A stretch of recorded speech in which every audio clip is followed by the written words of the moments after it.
What's up, TT?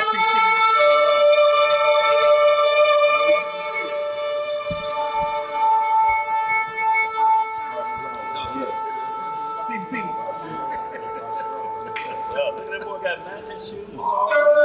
Like he trying out for the Oh, you doing some coaching on this side?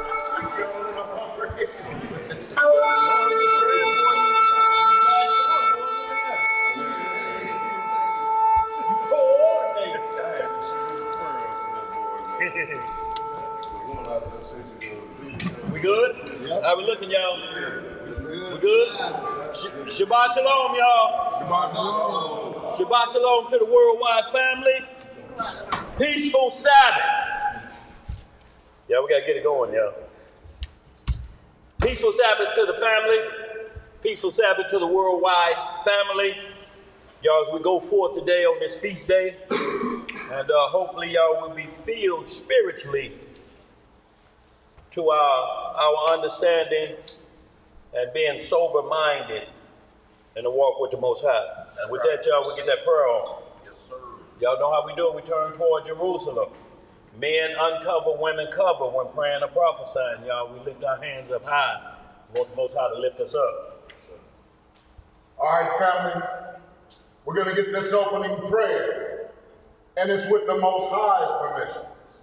And in the name of his only begotten and beloved Son, our Lord and Savior, our Redeemer and our uncrowned King, Yahushua HaMashiach. Yes, sir.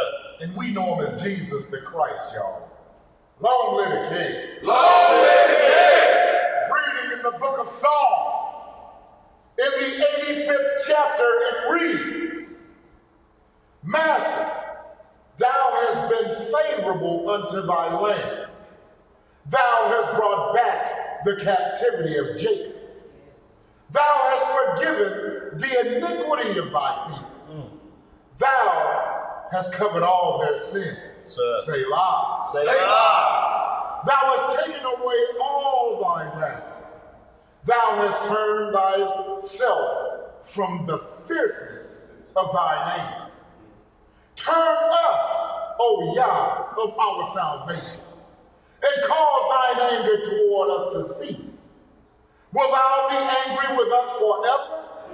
Wilt thou draw out thine anger to all generations? Wilt thou not revive us again, that thy people may rejoice in thee? Show us thy mercy, O Master, and grant us thy salvation. I will hear what Yah the Most High will speak, for he will speak peace unto his people and to his saints, but let them not turn again to folly. Surely his salvation is nigh them that fear him, that glory may dwell in our land. Mercy and truth are met together. Righteousness and peace have kissed each other. Truth shall spring out of the earth, and righteousness shall look down from heaven.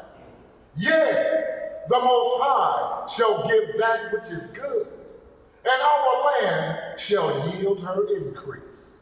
Righteousness shall go before him, and shall set us in the way of his steps.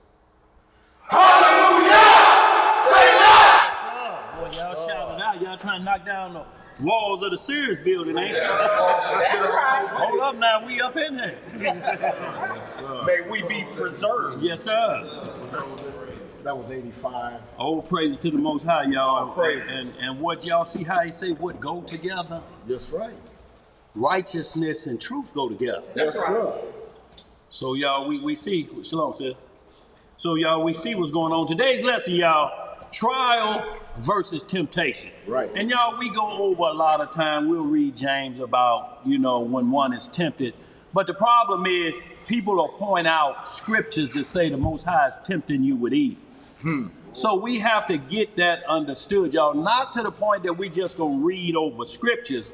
We gonna add to it to let you know and understand the Most High ain't never allowed Satan to jump on nobody that was not a seasoned veteran. Never. He wouldn't have him attack a teacher when he say, or a deacon, that when he say they can't be a novice. That means y'all know what novice is. Any of y'all did any boxing back in the day. That's a beginner. Beginner, new booty. The Most High would never allow Satan permission to attack a new booty because he's not seasoned. Right. And then it ain't gonna benefit Satan anything. Satan wants the trophies. That's right. He wants you to graduate summa cum laude, and then he gets you. See, because when he gets you like that, he get a bunch more besides itself. And then they say, well, God allowed him to kill children, and if he kill them before the age of accountability, what's the outcome? Because the kingdom, ain't it? Yeah, that's right. So, and not to cut you off, license, but not only that, but if he take children, he's only taking the children because he's saying the greater number is the parents. That's right. If you sacrifice your child to Molech, that child going to the kingdom. But guess what? Satan got 2 for 1 because he get both parents. And anybody else who's around that's pregnant, that's ready to do it, he putting them on the chopping blocks too. So he'll sacrifice children going to the kingdom because he get better numbers with the parents and the brothers and sisters. He get better numbers, and that's what he's after. Exactly. He's after, if it's 20 of y'all, I know 2 of y'all probably gonna get it and stick with it. I'm looking for that 18. That's right. I want them 18, them good numbers for the devil. That's what he's about. That's what he's about. Misery loves company. Yeah. And so if he gets one that's a seasoned veteran already has disciples. Yeah. Yes, sir. So therefore he gets, like you said, he gets a big bonus if he gets one that's very knowledgeable or esteemed as one that's wise. Because that one has many ones that he's brought into his understanding. Yes, sir. So if he gets the head, he gets the tail. Boy, look here. He gets the body. Yeah. If the head is sick, the whole body is sick. Boy, look here. So if I get the head, I get the whole body. Look here. If your head stopped up with snotting and you can't, one nostril, don't that get the whole body? Because you can't do nothing but go lay down. How you gonna walk and your head is stuffed up and it have you wobbling, don't it have you off balance? If you try to blow your nose, you get dizzy. Equilibrium. The whole head is sick. Head. The head controls the body. It's the mind that tells the foot to walk, don't it? That's right. Yes, sir. So y'all, we got a couple questions out there too. What was that first one before we get started? Let me go back to it. It's in a different part of the And y'all, just while you're looking for that too, I just want to say shouts out to brother Abiyamel. He's out there up the Pennsylvania area. Most of y'all know him, his government name is Dirt. But he up there in the Pennsylvania area. And he kind of brought that to my attention a little bit this morning. So when that happens, that means the spirit is working and it needs to be understood, because if he had the question, then it may be 5,000 more that has the same thing on their heart, y'all. So that's how we look at it. They ain't looking at it like, oh, they going over temptation again. No, every time you go over, there's meat added to it. Exactly. And sometimes people understand it opens up further. Opens up further, right? Because that's the way prophecy is. Temptation don't stop. It don't stop. The temptation don't stop, do Don't it? stop. The same temptation do is in. No, it don't stop. Go ahead, bro. What it say? Yeah, the question was, Shalom, can you explain the more in detail the 7 candlestick, 7 chakras? Well, the 7 candlesticks we can explain.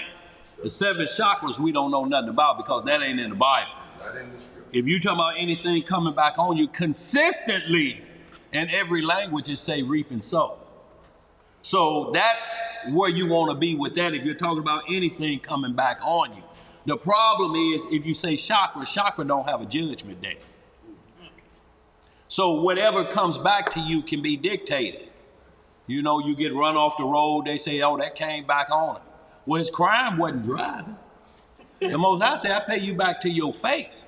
If you do something wrong, the same exact thing gonna come back. Not nothing you can just say, well, that's karma. No, it has to be law because it's judgment. That's right. Karma has no judgment. That's right. If it still come back on you, is that just a judgment itself? No, because that'll make you think that's all I gotta do is just, okay, so I just won't do nothing that's gonna kill me. I'll just do this so when it come back on me, at least I won't be getting killed. Right. You can't have that mindset. That's tempting the Lord with evil. Wicked thinking. Yeah, it is. So, And also, chakra is tied into divination worship. yes, sir. It's tied to aligning the spiritual aspect of human nature to the alignment of planets and things of that nature. It's all taking the worship of the Most High away and giving worship to creations and not the creator. That's right. So, is that what you got over there, Tuba? I see your hand up. Yeah, I got another question. Okay. Oriyashi Truckin asking, someone who murdered someone without it being self-defense be forgiven if they repent and turn away from that crime? If they murdered, yeah, but that they may save their soul, but the flesh may be accounted for punishment. Something has to be still punished so we don't do it again. But like the thief on the cross, they was getting busy, him and that other jack artist, the one on the other side. But he asked, can my soul be forgiven? I know you, the Messiah, you will do that. And he said, I accept the death penalty that I got, but I want to live again. And he said, this day you're going to be with me in paradise. The other thief was saying, hell, he can't get himself down from here. Yeah, so why are we going to trust in him? And he ain't looking at the fact that with you saying like that, if he get himself down and then he get you down, all you going to do is go back to what you've been doing, Shalom, Michael. And that's stealing again. That's right. See, you're not sorry because it's wrong. You're sorry because you got caught. Mm-hmm. That's a different thing with repentance. Right. Repentance is the whole heart changes from that bad behavior. It recognizes that it's going to kill his soul. My flesh is already doomed. Why would I kill my immortality? And also that other thief who repented at the last breath was also that same thief who showed mercy to Christ and Mary and Joseph on their way down to Egypt. When she was pregnant with the Messiah. She was pregnant. They jumped out on him coming from Egypt. Jumped out behind them rocks and says, Jack, move. Run them pockets.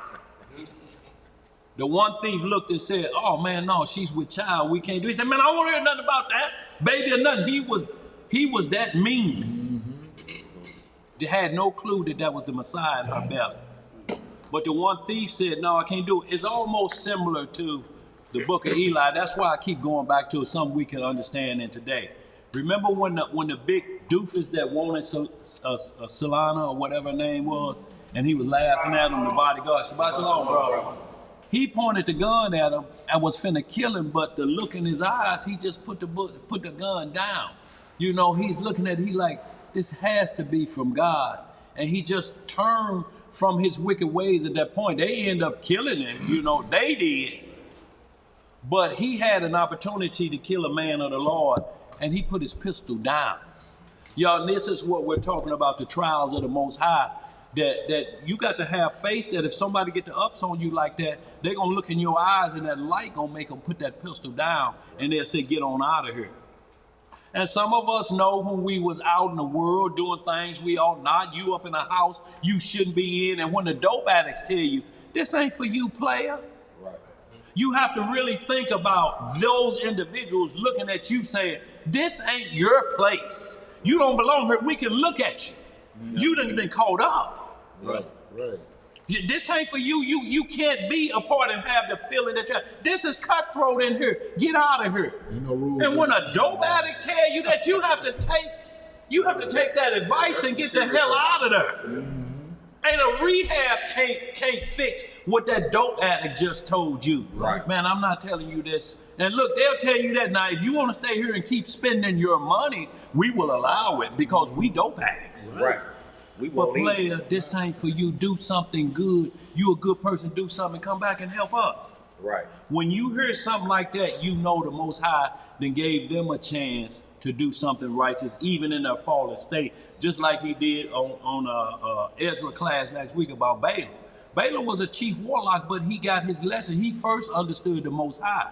He just fell into sorcery. Right. It was the next best thing. It's like when you hear an individual holler Yah today, and they playing with other gods' utensils.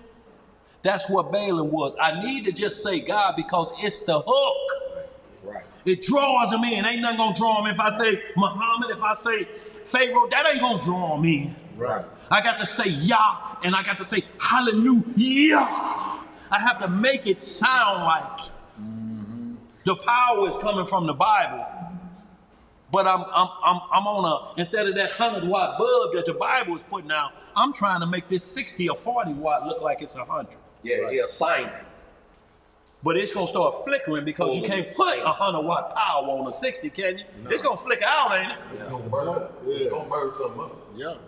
So was that it, bro, as far as that concerned? Yeah, so on the other question. And y'all, like I say, y'all, it's not like we're regurgitating the same thing, y'all. With it come new prophecy every time we teach this because we're getting closer to the kingdom. So the temptations are going to ramp up. The temptation is going to be different than when we was teaching 20 years ago because we in the days of Noah non-stop, ain't we? Yes, sir. Now look, Dave Chappelle is a war at Netflix about his last comedy show about the effeminate and women going against nature of their own kind, as Romans 1:20 talk about. But they're talking about we're being attacked by his jokes, but y'all ain't said nothing about him saying nigga every other word. Right. That don't matter to y'all? Nope. It don't matter to is that word offending the trans Negro? That's what I'm asking. By you calling me saying nigga, does that offend you more than him saying he's just pro-vagina? He's not homophobic. Right. He is told the truth, that's all. I'm just pro-vagina. He really Look, that's not hard, is it? I hate to say it like that, but we have to understand it and understand what they're trying to say to you. If somebody bring it to you, just say, no, I'm not homophobic, or whatever term you saying. Yeah, I was just called that on Facebook the other day and said I was spreading hate speech because I made a post about the LGBT elemental QRS, yeah. community should act so, try to act like their decision making makes them special and deserve any special treatment of any kind. Well, nobody know if you didn't say nothing. Right. And it ain't my business. But for you to spread your agenda and force feed it to everybody, and then you spread it in the school system and say that you're going to implement transgender and homosexual role play and sex education in the schools. So I asked this dude, I said, do you have children in the school system? No answer. Would you allow your son to participate in homosexual and transgender role play? No answer. That's the same rhetoric that the Klan spread back in the 50s, hate speech. That ain't the same. What? Let's call it what it is. Yo, I say, boy, it's so easy. I said, that's very white of you. yeah, oh, yes, sir. That's very white of you Yes, sir. to use that And for y'all- your defense. And that's what we're talking about, y'all being cornered and the temptation, the devil tempts you. Tell him what he really is. Call him a bunch of names. Go ahead. You the man round here. They see your friend. Just call him a pillow biting, a feather swallowing. Right in front of everybody in the cafeteria. They'll look at you like you're a scribe ain't been seen since Ezekiel. And there you go, the devil done tempted you. Now you'll be thinking I was doing the Lord's work and telling them that was bad behavior. Not the way you did that. Not the way you did that. You didn't give him a chance to open the door of repentance and change his mind. Some of these are strongholds. Some of these are strongholds. If they attack a child like that and that spirit jump on them, that spirit will latch on to them like a crack addiction, a heroin addiction. Y'all, that spirit, because it don't care. Satan don't care nothing about children. That's what we have to understand. So the Most High has a mercy clause in there for children that get under the age of accountability, that get caught. They go directly to the kingdom because they ask, what is the kingdom like? Let me see that little child over here. This is going to be dominating the kingdom. Right here. And that attitude of this, pure innocence, is not looking for an angle. There's no deceit or guile in this child's mouth unless he's been trained that way. And even as a child, if they were trained that way, they soon, if just playing as a child come back in, they turn right back to a child. That's why he said, be a child in your malice. Yes, sir. When you angry, be like a child in your malice. Be ready to play again 2 seconds later, like children fight at the playground. Y'all break that up. Once you settle the score, pass out a popsicle, boy, they right back in it like they first cousins. Yep. And if it ain't first cousin, they own you like you a play cousin. That's what he's saying when we talk about anger. But that don't mean an enemy of the Most High. The enemy of the Most High, you tell him what he needs to hear. If you need to tell him get going, don't be around her with that evil talk. That talk will get generations killed. So y'all, with that understanding, y'all, we want to go and get back right into it. And trial versus temptation. The Most High gives us trials, which is a form of temptation. But when we look up temptation, it'll cease. So we got them two words, y'all, before we move forward, because it's always good, y'all. This is Bible study. You can raise your hand at any time if it sounds like something went over your head. We got to get it back below your head so you get some understanding. Prayers and Michael. Yes, sir. Let's get that. You said prayers? Yeah, Hananiah. Okay, yeah, always the house of Uriah. Y'all still praying for Sister Hananiah. Just had another surgery. Hope this is the final one, but it say it worked well. The Most High guided the surgeon's hand, so it looked good, y'all. Really look good, but still require a lot of prayers. Also, shouts out to Michael, St. Louis Israelite, moved down to Mississippi, got married legally, and just had his second child. Big baby boy. Big baby boy, yes sir. I'm talking about, man, this baby got on look like, man, I can fit that jumpsuit. I'm like, wait a minute. Let me see if I still got that photo. Yeah, like you did the wedding, bro. Yeah, he sent me the photo. Let me see if I can find it. All praise. Yes, sir. New baby. He say he twice the size of the other baby. You know, and he got on clothes. I'm like, these got to be 9-month-old clothes. Hold on, let me get him right here. Y'all. I just want y'all to see that picture of this baby, and all praises to that family, y'all. But he was able to get his mind straight, y'all, and become a man. He drive trucks now. But look at that baby, y'all. That's a newborn. Huh? I believe I can fit that suit and it just be a little high water, a little cold wrist. But shouts out to them. Look just like him. Yes, sir. Yes, sir. He said he already to threaten him. Don't you be picking on your big brother now. But y'all, shouts out to that bro and his family, and Most High be with him, y'all. Also, y'all, we got a couple sisters, y'all. They close to the Dallas area. It's Sister McCall. She says she may pronounce it as Michael, but just so we don't get anybody mixed up, we give it the female flavor of McCall, and also Sister Ruth. They actually visited us back in 2018 along with our brother Keith. Keith then left Texas, but he down in Jackson, Tennessee area now. But good fam, y'all, and what the sisters is doing, they got an opportunity and they want to just kind of build a little bit of sisterhood with it, but believe me, y'all, what they want to introduce you to is good along the lines of feeding family and feeding yourself. Really, and y'all just need to get with them so they can get you the particulars.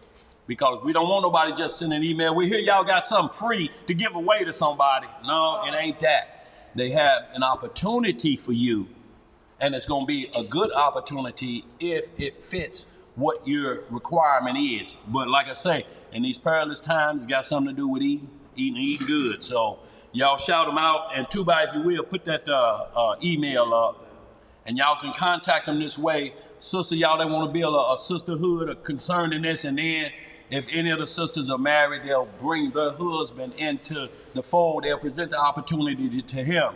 But she just want to get the sisters going because technically they're running the household for this opportunity that we speak of. But if you still got it, Tuba, put that up, and everybody, and then we'll mention it again on the radio show tomorrow. So just want y'all to holler at Sister McCall and Sister Ruth. With that, y'all ain't got no more announcements. Other than all praises and great glory to the Most High, and anybody that's maintaining y'all this walk to the end, because that's what we got to do.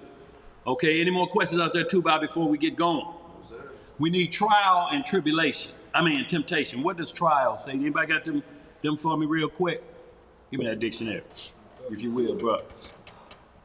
So y'all, there's a different understanding. The Most High don't tempt. So he's not tempting your skill. What happens is, if you fat mouthing, he'll let the devil tempt you. You understand what we're saying? You can write a check that your rear end can't cash. That's right. Selling wolf tickets. That's right. So Like the look boy to that thought he was a prophet and the demon jumped on him. Boy. Went running out bucket screaming naked. and hollering. Bucket naked. Bucket naked. Foaming at the mouth. Boy, look here. What I got is a full trial. What you got? You got trial?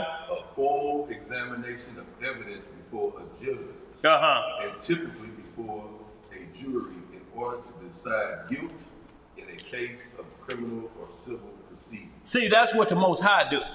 He presents a trial. It may seem like, because who you're up against may seem like it's temptation, but it's not. Let me read this second. Go ahead, bro.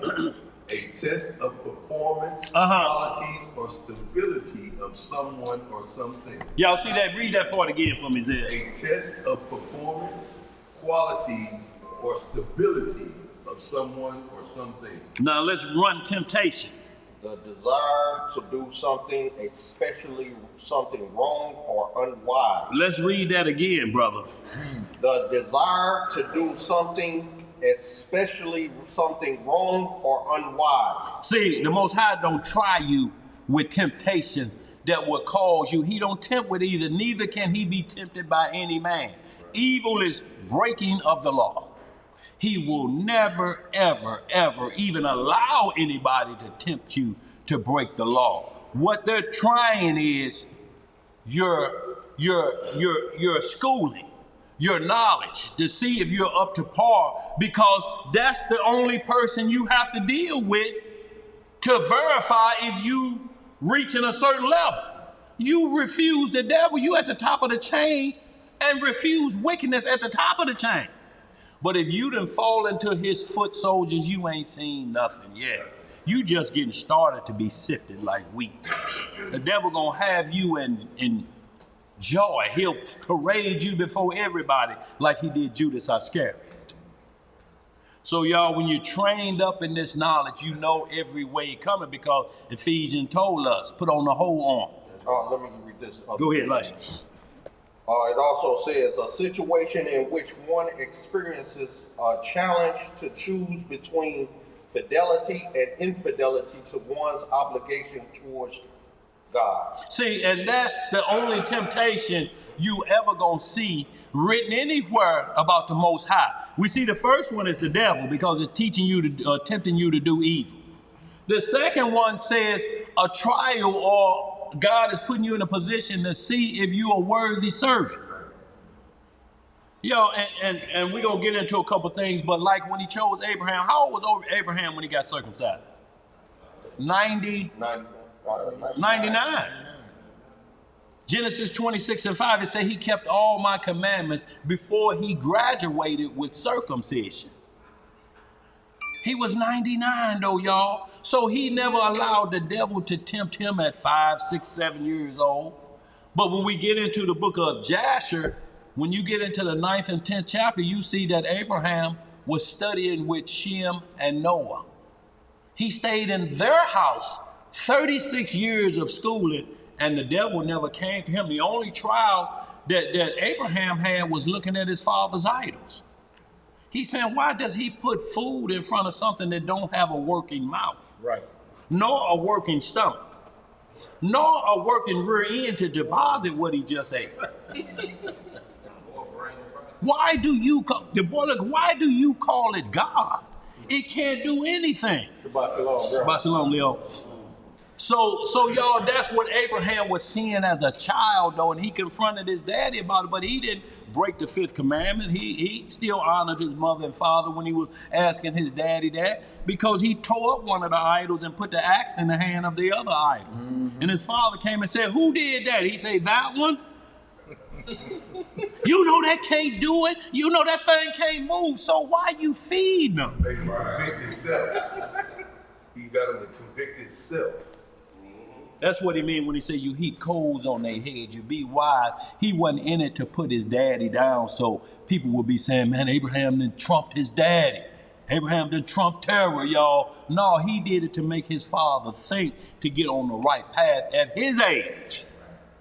He was still in kindergarten, y'all, with them idols. So y'all, just to say that so we get started, y'all know how we get down our high priest after the order of Melchizedek, Yahushua HaMashiach, locally known as Jesus the Christ, y'all. We do it from the Melchizedek order as it was in the beginning.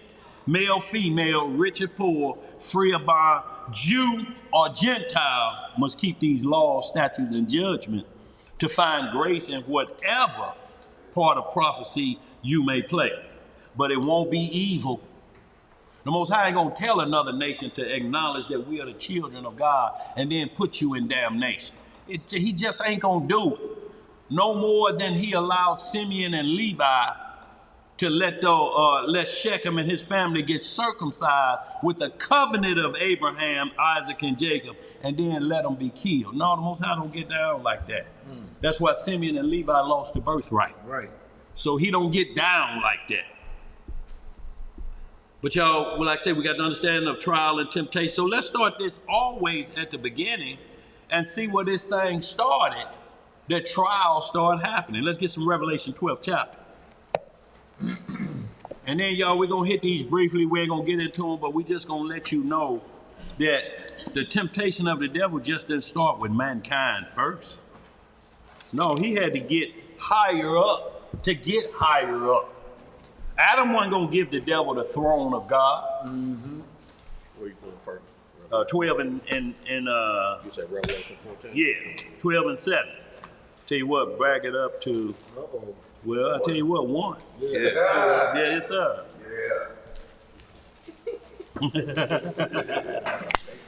Yes, sir. You know that's what them wanted. All right, family, we're going to be reading in the book of Revelation, chapter 12. Start the reading in verse 1. Everybody there? I'm away from my sister. I see she got pages in her hand. Yeah. Let's get it. Let's get some understanding, family. And there appeared a great wonder in heaven. See, right there, y'all, that let us know there appeared a great wonder, y'all. That's our subject matter. What is this great wonder? If somebody just points you to verse 12 or 13, you still don't know what the subject matter is. That's right. They can change the narrative at that point. But verse 1 always gives the subject matter of what's about to be discussed and what it is. Yes, sir. And there appeared a great wonder in heaven. Go ahead, bro. A woman clothed with the sun, and the moon under her feet, and under her head a crown of 12 stars. Now, one right there, if you allowed them to read the subject matter, but they didn't continue on and stop there, they will point and say, see, your God does say Semiramis is okay, the queen of heaven, because she's dressed the same way. Until we keep reading and get the understanding of the Most High. If you stop, you're going to be stuck there and think, you know, like you'll see Beyonce in that one photo where she's got the sun and the moon under her feet. So you'll understand what it's saying. Let's read some more. Verse 2.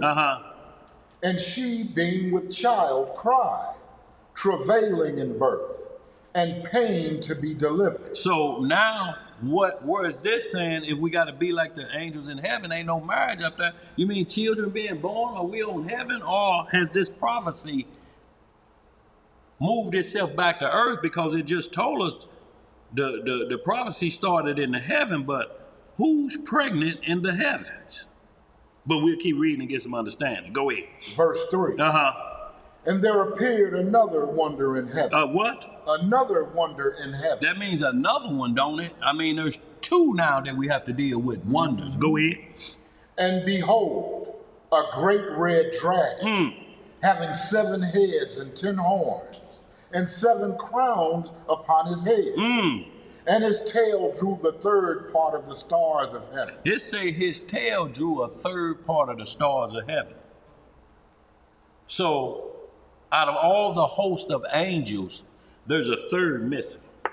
There's then 2/3 still there. Then. Ain't that how the math go? That's right. If 1/3 got drew away, 2/3 is still there. So we got more angels fighting for us than the demons that are roaming around down here that let loose. We just got to make the connection with that 2/3. And y'all think about this. The Most High say, I do everything in completion, but don't quote me on this like Daniel said this and everybody got to believe it. But y'all, when we're talking about whole numbers and it started up here, a 1/3 of the angels have to be replaced. Now, if 2/3 of us gonna die, what that leave? Are we fulfilling the whole number again? But we don't know what that number is. We may be looking at it at 144,000. It didn't say that. It just say those are just the children of Israel. But we got Revelation 6 and 9. And I saw a great multitude, which no man could number. That means like if you try to count the stars and you get over 22, 23, did I count that one? I got to start all over again. That's right. 972, 973. Wait a minute, that's the sun coming up? I'm going to mark it at 973 and wait till tomorrow night and start counting again. Them stars going to be in a whole different location. Except the North Star and the stars that are set for direction in case you find yourself somewhere that don't have GPS. The stars, the moon, and the sun let you know in case you lose a physical calendar. The heavens keep things in order. Because that's what he said in Genesis. He said, I'm going to give you a star for a light. The sun for a light by day, the moon for night, and feast by night. That's what I'm going to do for y'all. So y'all never lose point. That's why he said, if a man say he's God and you see the sun and the moon in the sky, he's an imposter. Christ is going to knock the sun out. It's going to be an eclipse like we ain't never seen. I'm talking about, we done seen an eclipse, but put a 10.0 earthquake on top of that eclipse. And the heavens being shaken, not only the earth, but the heavens being shaken. So meteorites are falling. Space stations are falling. Satellites are crashing to the earth.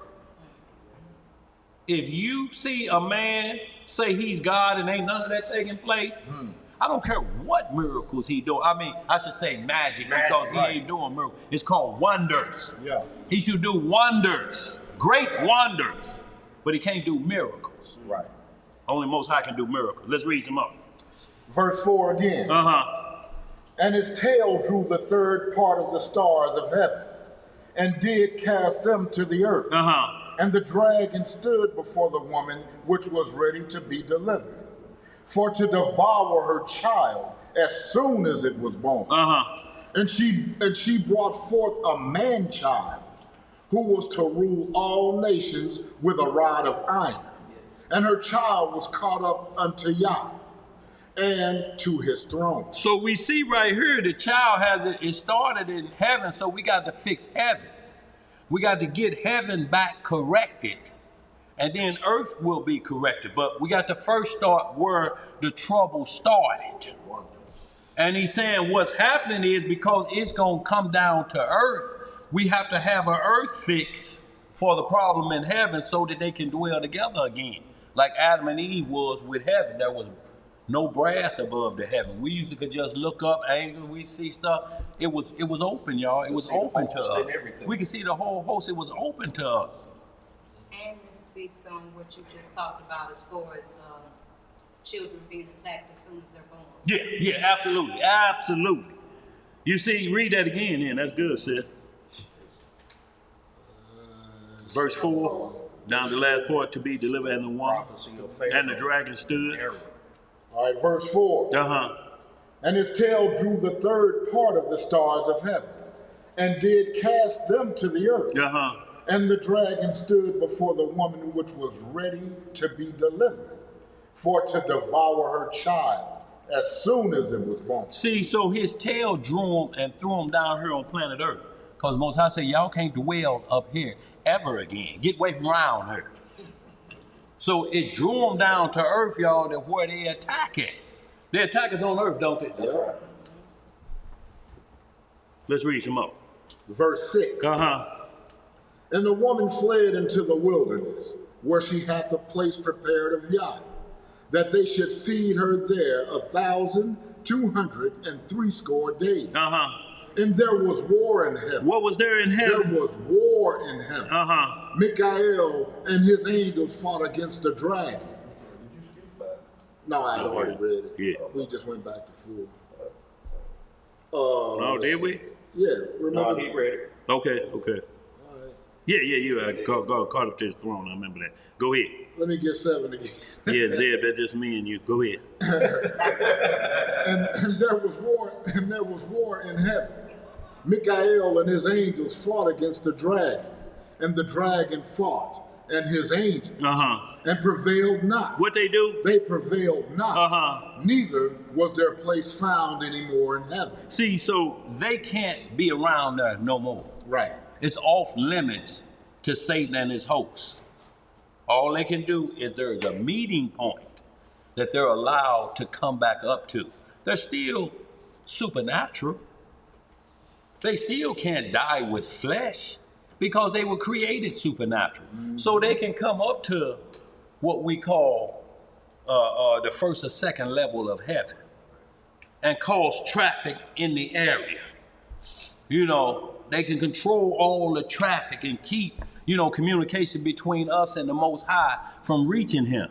Like in Daniel, the 10th chapter, when Daniel said, it took 3 weeks. What say, 21 days? Yes. He said, because the prince of the air was attacking, he was trying to keep my prayers from reaching the Most High. 21 days of serious fasting and prayer before it broke through.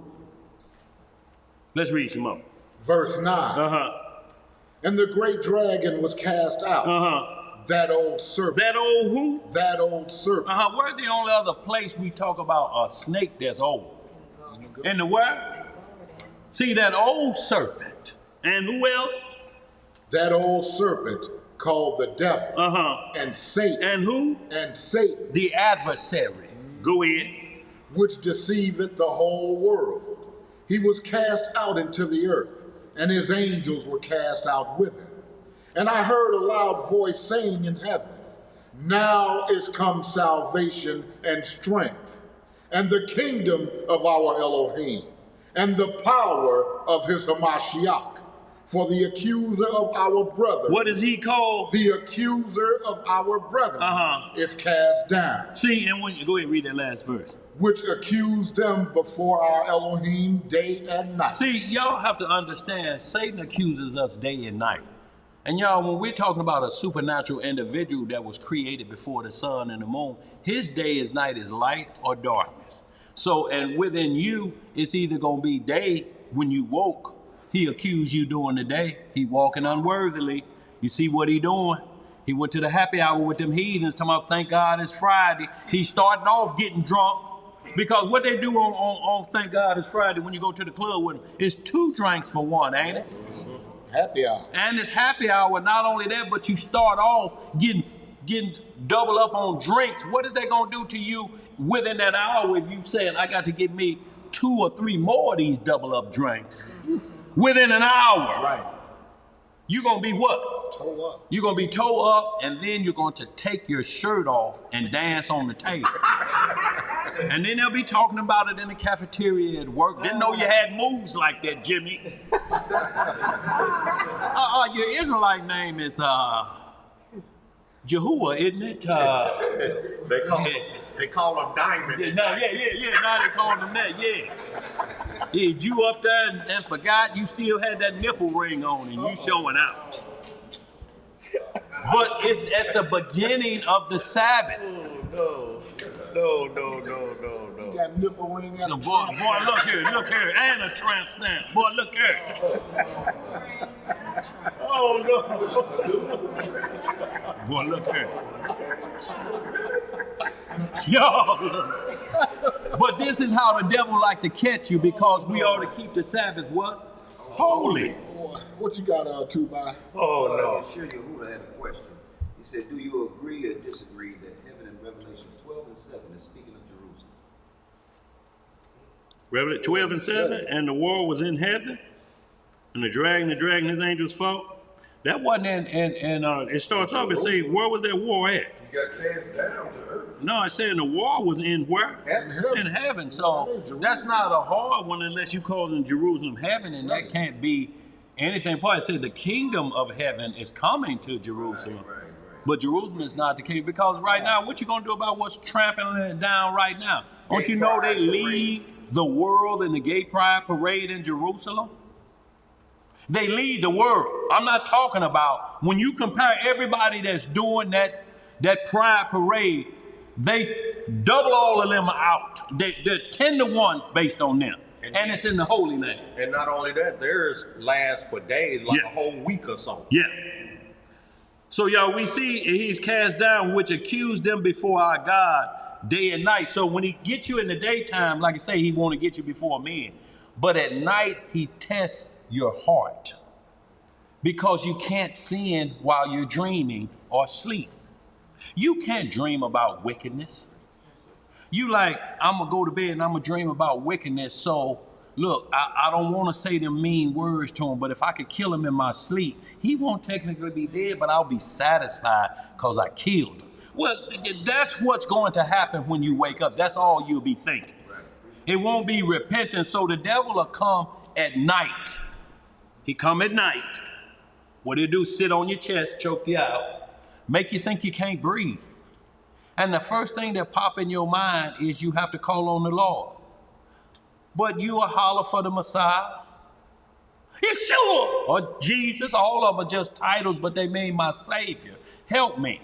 Well, the devil don't release after the first one. He apply the pressure. And you holler again the second one, Yeshua. Then he applies the pressure even harder. And you know what you better not holler? Mama! Mama can't come in your dreams. What mama gonna say when you wake up and kick covers up to the ceiling? What's wrong, baby? That devil after you? I'm gonna get that old devil. How? He comes in my dreams. They coming for you. You're right. But see, he accused him, and then don't think he ain't going to the Father and say, you know who he was dreaming about in that dream? He's accusing you at night. He was dreaming about JoJo's woman in his dream. And he did finish up, because the shorts he hid in the bottom of the dirty clothes will testify against him. Mm-hmm. I want y'all to think about that, y'all. What's called a nocturnal emission. The street name for it is called a wet dream. Deuteronomy 23:10 and the law say, if a man have a wet dream, he's in the same position of a man that's conscious of what's happening with his woman. He's unclean until evening. That don't mean he's dirty. That just means we have to have a time period up until evening before it sees if he has some leak or damage that's going to cause contamination. It's unto evening. It don't make you say you're dirty. You just got to wait before you go spread that to somebody else. Now you got 2 on your list. Double it up. So y'all, that's what it means. Day and night, he attacks at night, y'all. He report on you at night. So it will behoove you to change what you're dreaming about. Ock told me he couldn't wait to get home and get back into that dream. He said he got off at 2:30. He said 3:30 he had his pajamas on. In the bed before the news come on at 4:05. Trying to get back into this dream. Look, y'all, I ain't telling you, this is a heartfelt. He said, man, I'm telling you what I used to do. I had on them SpongeBob pajamas back at 3:30. I wasn't home an hour.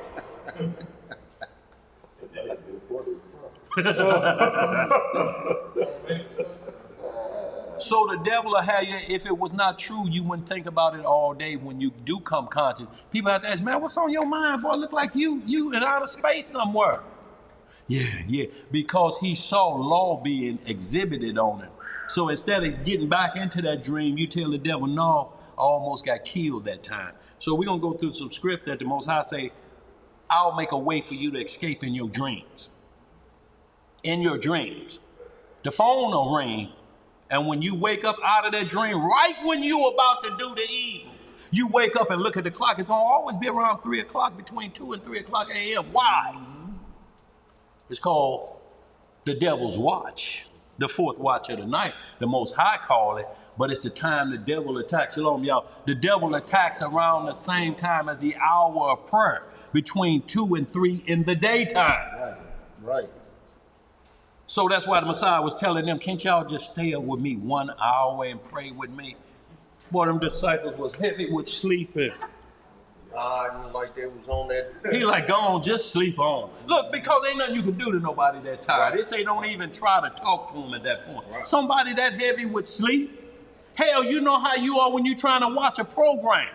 When you turn it back on, it's at that spot that it was last time. You say, oh, good, I can pick it up right here. Next thing you know, you're not out. And you try to rewind it, and then you nod out again, and you get mad. Damn, I just keep going to sleep. And you rewind it again, then finally you just throw the remote down and go to bed. Yep. Let's get some more. I'm going to watch it in the daytime. In the daytime. I'm well rested. Yes, sir. Go ahead. All right, we're in the book of Revelation, chapter 12, and verse 11. Yeah. And they overcame him by the blood of the Lamb. How did they overcome it? By the blood of the Lamb. Uh-huh. And by the word of their testimony. Uh-huh. And they loved not their lives unto the death. See, they overcame him by the blood of the Lamb and didn't love their life to death. Because he told us, the devil should cast some of y'all into prison. And some of y'all he gonna kill. So you can't love your life past that you will let the devil talk you into, man, you ain't gonna die. You're marked for death anyway. How long do you think you can live? It say 70. You think if you got 90 years or 100 years, that'll suffice you? Man, please. Let's read some more. Verse 12. Uh-huh. Therefore rejoice, ye heavens, and ye that dwell in them. Woe to the inhabitants of the earth. See, so there rejoice if you were. In heaven. And but what's the next verse? Say, woe what? To the inhabitants of the earth and of the sea. Right. For the devil is come down unto you, having great wrath. What he got? Great wrath. Because he knoweth that he hath but a short time. See, great wrath. Upset. We're not talking about light wrath.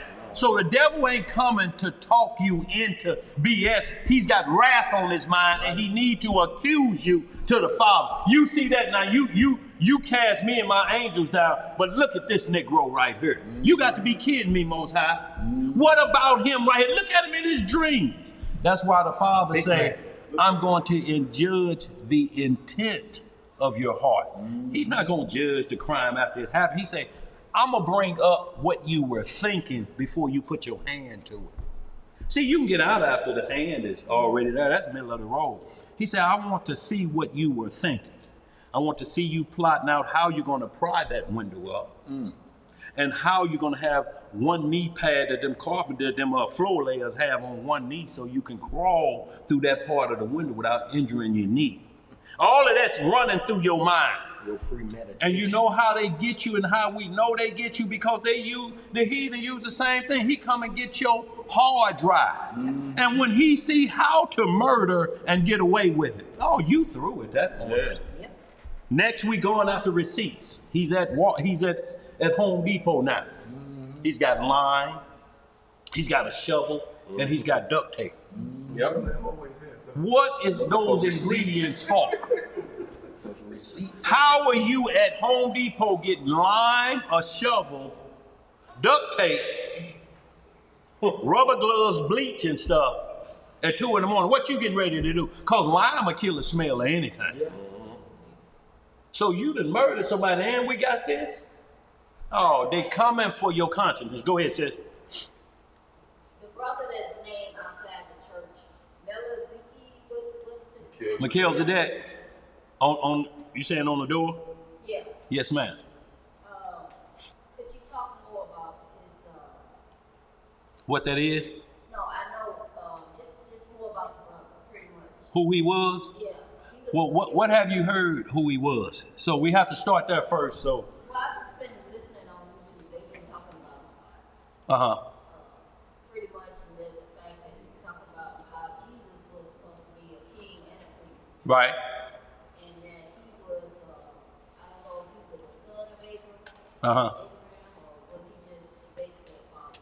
See, and that's where you right on point, but the only thing is you're missing what a priesthood is. You said he's going to be high priest and a king. The order of Melchizedek are high priest and a king, but it's only one under that order. It's called the order of Melchizedek. It's a priesthood. And then you got priests underneath. You had, at the time that Abraham, that was Shem, Noah's son. He was a Melchizedek priest. Adam was a Melchizedek priest. All the way up until Noah got on the ark, then he gave the priesthood, he gave the instruction to to his sons, but only Shem got the Melchizedek priesthood. So he had on the robe. That's who Abraham studied with. So that's who it was that met Abraham. Now, when you get into Hebrews, it say this Melchizedek has no father or no mother, or you can't trace his lineage. It ain't an individual in the Bible from Genesis to Revelation that you can't trace their beginning. And to say he has no father and mother. Who the only individual that we ever believe or talk about in this Bible that we can't find their lineage or their mother and father?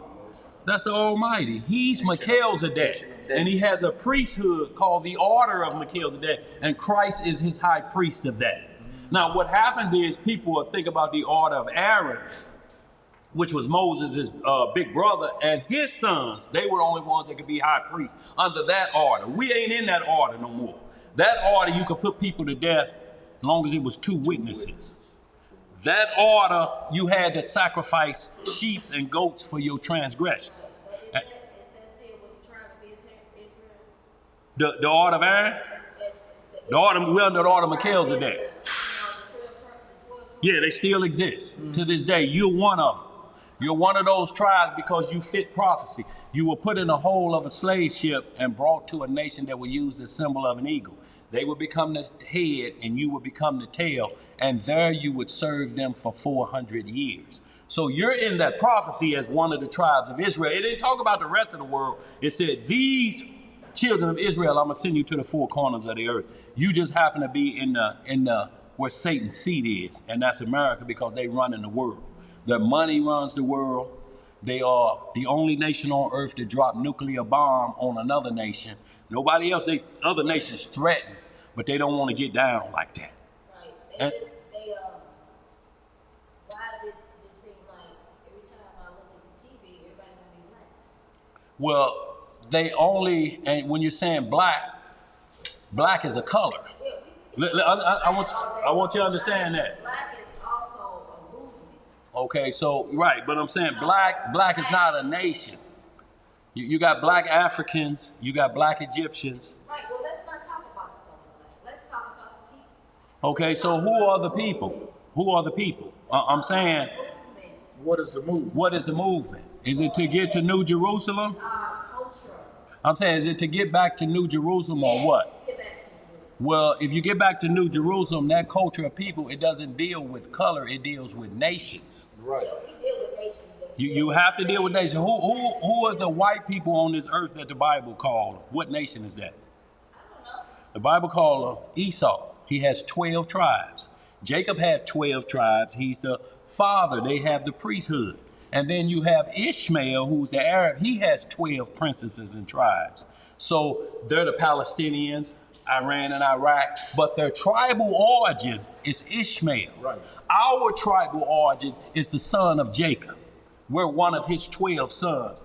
Specifically Judah, because Judah went into, his neck would be hard into bondage. That's why slavery movies are taken from here and not from the rest of the world or the other 3 corners of the earth. They point our slave and the rest of them say, yeah, y'all handled them real well. So you have to understand it's not about color, it's about people. Color could blend religions together.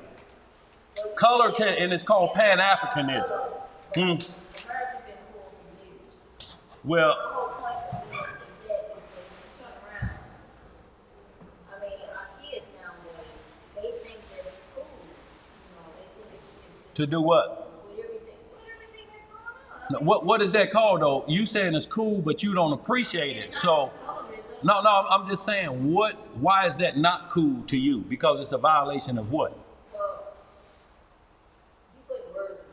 I'm not. You said they think it's cool. I'm just asking you, why is it not cool to you? Or to us? You letting us know it's not cool. Right, so I'm asking you, cool? what makes it not cool? What are they lost from? They idolize to be black, and black is not just the color. That's what I'm saying. I mean, it's just like. Right, okay, so they idolize in a color. So what is idol worship? What is that considered? That's in the Ten Commandments, right there. See the Ten Commandments on the back? This is what it breaks down to.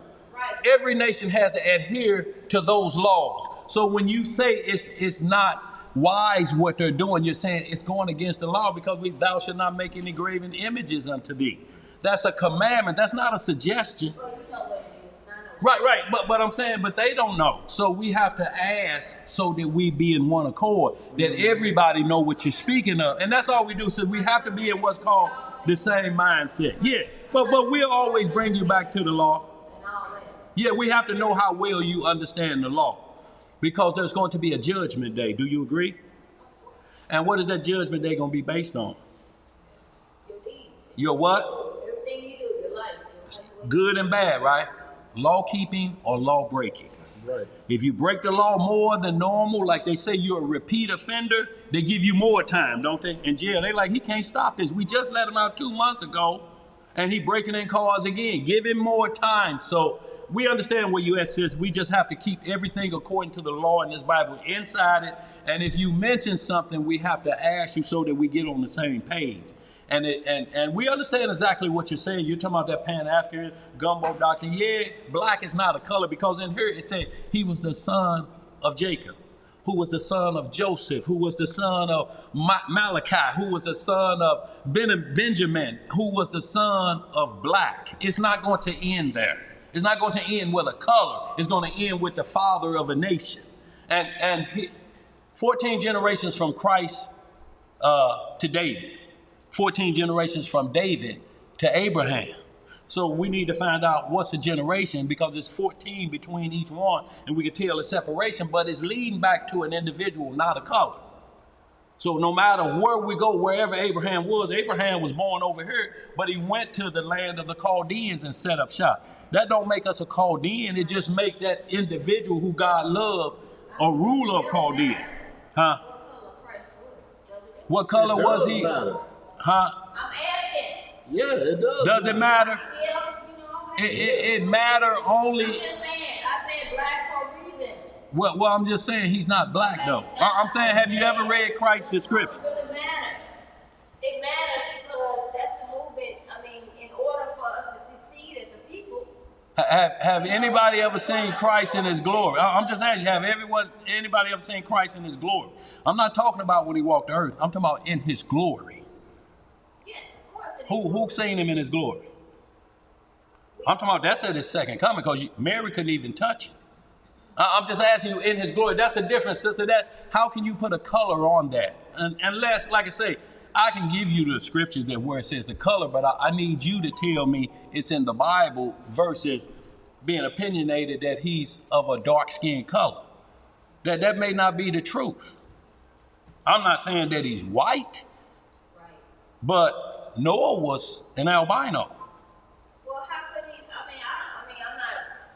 I'm not saying that he was of a different color. I'm saying is I see black men every day incarcerated, killed. You know, so it's just like I know what color he is. No doubt. Well, let me ask you this. We were slaves in Egypt for 400 years. What color was the ruler? I mean. I'm just asking you, what color was the ruler of Egypt? All I'm trying to get you to understand, black nations had us in slavery. So did Babylon, who was mostly Arab. And now we got Esau. Got us in captivity for 400 years, but it don't list color. It's about behavior. When we disobey, he sent us to a nation less than us, base men, and they straighten us out because we missed the glory of the Most High. So that's what's happening. So it ain't got nothing to do with color. If we were white and he chose them, he said, I can make Israel out of rocks. It's not about color. It's about obedience to the law. That's why we feel. And Tamika got a question. She says, why she raising her voice though? Who? She ain't raising her voice. Yeah. No, she didn't raise her voice. Look, she's speaking her piece. She's not usurping authority. Right. If she would say something like, look, I don't want to hear none of that. I got some books at home that tell me why I think like that. Well, at least she have to bring the book, but she has not once usurped authority. Mm-hmm. She's just asking questions that we respond with a question concerning the Bible because it has to meet the Bible's requirements. I would say she's just trying to get some understanding.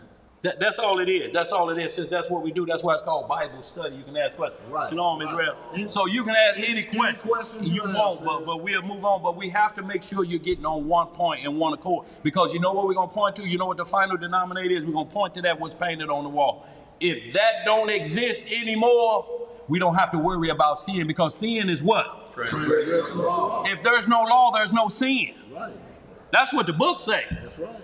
So we have to focus on the law that keeps us away from sin. But you can't get rid of the law and then let the word sin come out of your mouth. Right. It don't match up. Right. Let's read some more. That's Romans 4:15. Where there's no law, there's no sin. There's no sin. Let's read some more, y'all. Since we're going to get back in it, but if you ponder on something, raise your hand again.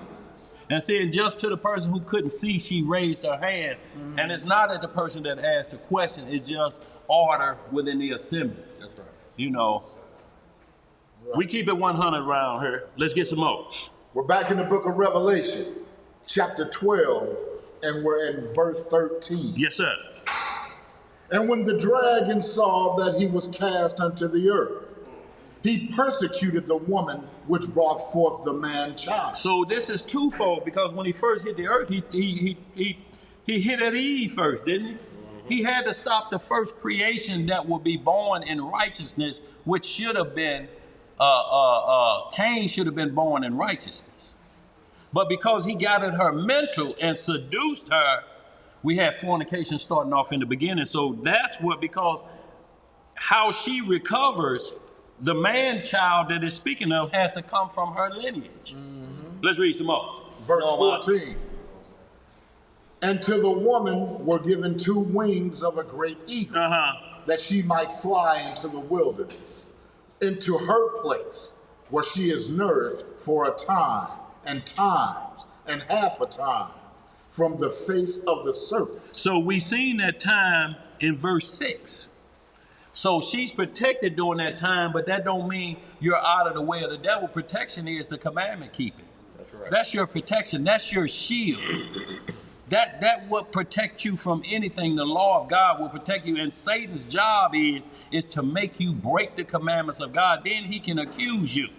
When you go to court, the prosecutor ain't accusing you nothing he just thought he made up. No, he has to accuse your honor. He's violating ordinance 6, 7, 8, 9, 10. Meaning driving without a seatbelt. It's a $10 ticket, but you still being accused no more than they would say your honor. He's charged with felony murder. Statute 6, 7, 8, 9, 10, 11, 12, 13. Under article such and such. He's a murderer. He shed innocent blood. And then you have a defense attorney that see if the prosecutor had put a free case on you. Mm. But Satan don't put free cases on nobody. Nobody on this earth can say Satan made me do it. You did it because he came after your lust. And where he comes after your lust is in your sleep, where you think nobody ain't watching you lust. Let's read some more. Verse 15. Yeah. And the serpent cast out of his mouth water as a flood after the woman, that he might cause her to be carried away of the flood. And the earth helped the woman, and the earth opened her mouth and swallowed up the flood which the dragon cast out of his mouth. And the dragon was wroth with the woman, and went to make war with the remnant of her seed. Went to make war with who? The remnant of her seed. Which keep the commandments of Yah. Who he making war with? Read that again. And he went to make war with the remnant of her seed, which keep the commandments of Yah, and have the testimony of Yahushua Mashiach. That's who the devil coming after. Everybody else is already his. If you're a Muslim, if you somebody else, if you a thief coming up any other way saying there's another Messiah, he's not worried about you because you're not keeping commandments. Right. I need them commandment keepers because those will be trophies for me. That's right. In the lake of fire. That's Ezekiel 18, if a man be righteous his whole life and then almost at the end he turned wicked, none of his righteousness shall be counted. None. All that good work you did is null and void because you fell off at the end. Yep. One mess up is worth a minute after. Boy, look here. The Most High is serious because he say my laws ain't grievous. Read all 10 of them. Anybody raise your hand which one you can't do, because you hear people say you can't do the law. Anybody raise their hand if you can't do any of them 10 right there. Who can't not kill? Man, I just can't stop stealing. I just can't stop stealing. Why? I can't stop slandering my neighbor. My neighbor. You can stop. Right. You just, when they call with the gossip, because you get fuel for that. You ain't gonna believe what's happening, but look, you can't tell nobody else. It's already a problem. It's already a problem. The person that's telling you them broke the oath already. Because they was told not to tell nobody. Yeah. Which one of them is grievous? What you got back there, Thomas? I can't stop trying to keep these commandments. Huh? I can't stop trying to Well, that should be grievous to you. That should be grievous to you. Keeping them and trying not to break them. Yeah, that should hurt your stomach. It should taste like a Belch White Castle. Go ahead, what you got to do about it? Yeah, sure. Yehuda asks, what does the 1,260 days or 3.5 years represent in Revelation 12 and 6? Well, to match up with Daniel 7, 8, 9, 10, 11, 12, 2nd Ezra 15 and 16 is during the time of what's called the tribulation of the Antichrist. Those days, but notice the book also says blessings and honor to him who make it to the 1,365 day, I believe it is. So there's another 75 days. If you make it to that, you good. Look, there's always going to be a standard, y'all. We mentioned 3.5 years all the time, 1,260 days. So, but look here. How many years did it say we was going to be in Egypt? 400, right? How many years were we there before we came out? 430. So anybody talking 400 years right now, we got minimum 30 years to go if it's like Egypt. It has to be like Egypt. We stayed there 430 years. The entire sojourn. That's right. It don't stop at 400. What it means, it won't be 500 because the Most High do whole numbers. That's right. Because he say day 1, day 2, he don't listen like he say weeks and years. So in understanding that, anybody that make it past the normal 3.5 years, you gonna be used for righteous work. And a blessing is really coming to you because you made it through tribulation. Some of us gonna die during tribulation when the mark of the beast come out. And this vaccine is just a forerunner. It's telling you you're gonna lose your job if you don't come, but they ain't saying you're gonna lose every job. Because if they fire you, you can hit the web and try to get on somewhere else, or you're gonna have to call back on your African American ingenuity. Locally known as nigger rigging. You're gonna have to find a hustle or something to keep some money going. Let's get some more, y'all. What you got, bro? Jeremiah Israel asks, who was the child the woman was carrying? The child, it's a twofold prophecy. It's like Rachel weeping for her children. Rachel never went into Egypt. Rachel died on the way to Egypt. But Jeremiah speaks of it again, Rachel weeping for her children. Then Matthew 2 speaks of Rachel weeping for her children when they was killing all the children that they were trying to get to the Messiah. Yeah, the firstborn. So this scripture, who is it, is twofold. It's talking about Eve, because if he stop it at Eve, then he's not worried about the Messiah and the 12 tribes of Israel. If I can stop that, if I can corrupt that in the garden, then I ain't worried about what's down the line. Right. I need to hit it here. So it was her, and then it's the mother, Mary. Because you got the first one, Mother Earth, birthed Eve. Then you got the second one that was born on earth, birthed the Messiah. So that's what it's talking about. It's a twofold parable. To get into that, because you got Eve at the beginning when he came down here to attack men. Satan was in the garden. He's the tree of good and evil. That's right. It said, told us don't eat from that, didn't it? Right. Neither touch. Neither touch it. That's why this Apple phone's always got an apple symbol with a bite out of it. Because it's the tree of good and evil.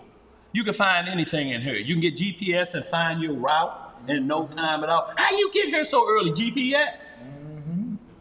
It could do searches on other things, like we said, look up. The most wickedest. And also, it's a tree of evil. Right.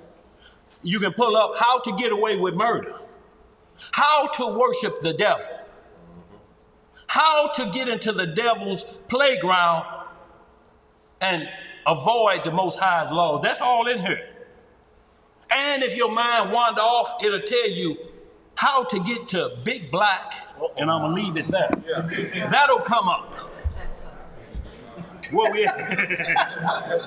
Go ahead. We there. We're there. We good. Genesis 3, y'all, and we just want to. We're not gonna read this all. We just want to see who the dragon made war with first.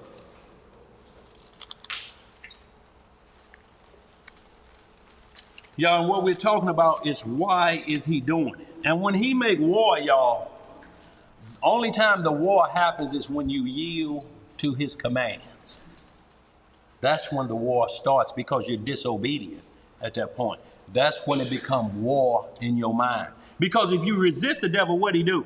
Flee. So ain't no war there, is it? No. But if you don't resist him, what's gonna happen? Chaos in your life. And all you're going to do is find yourself saying, I should have followed my what? Which is the Lord. The Lord always talk to you first because Satan even let you know. He said, what did God command you? He didn't say what I command you first do it. Then he bring in his deception. Right. Where we at? We in the book of Genesis. Where you want to start? Just start where he seduced the woman. That's all. And no, where he asked her. 1 through 7. 1 through 6. Yeah. Yep. And we'll just see what the woman said, because look, there was a crime and all three of them got different punishments. When has that ever taken place? If you all around the same place, ain't you complicit to the same crime? Mm-hmm. But you have to be in the same place. If you weren't there when somebody killed somebody and they call you to help you hide the body, the only charge they can get you for is helping hide the body. You were not in the spot when they slayed this individual. So the only thing they get you is hiding a corpse. Accessory, a different thing. But the murderer is still going to get the charges he going to get. You might get life, you might get 15. Yes, sir. So each one of these individuals, the Most High handed down a punishment for each one of them. He said, and to the woman, because this is your crime. And to the man, you get this punishment because this is your crime in this complicit act to allow the devil to accuse y'all. Let's read. What does it say? In the book of Genesis, chapter 3 and verse 1. Now the serpent was more subtle than any beast of the field. Slick than any beast of the field. Go ahead. Because look, let me just say this. He was cast down, so he's in beast mode now. That's what I want y'all to understand. Ezekiel 28:12 showed what his glory used to be. He was a high priest in the heaven. He had on a breastplate. He led the choir in heaven, but then he was brought down. So now he's in what's called beast mode. And it's how the nations look at us now as an animal or a beast. They'll lock you up for killing a dog, but not for killing us. Right. Let's read some more. Now the serpent was more subtle than any beast of the field. Yes, sir. Which the Most High Yah had made. And he said unto the woman. Who he said to? To the woman. Yeah, hath Yah said, ye shall not eat of every tree of the garden?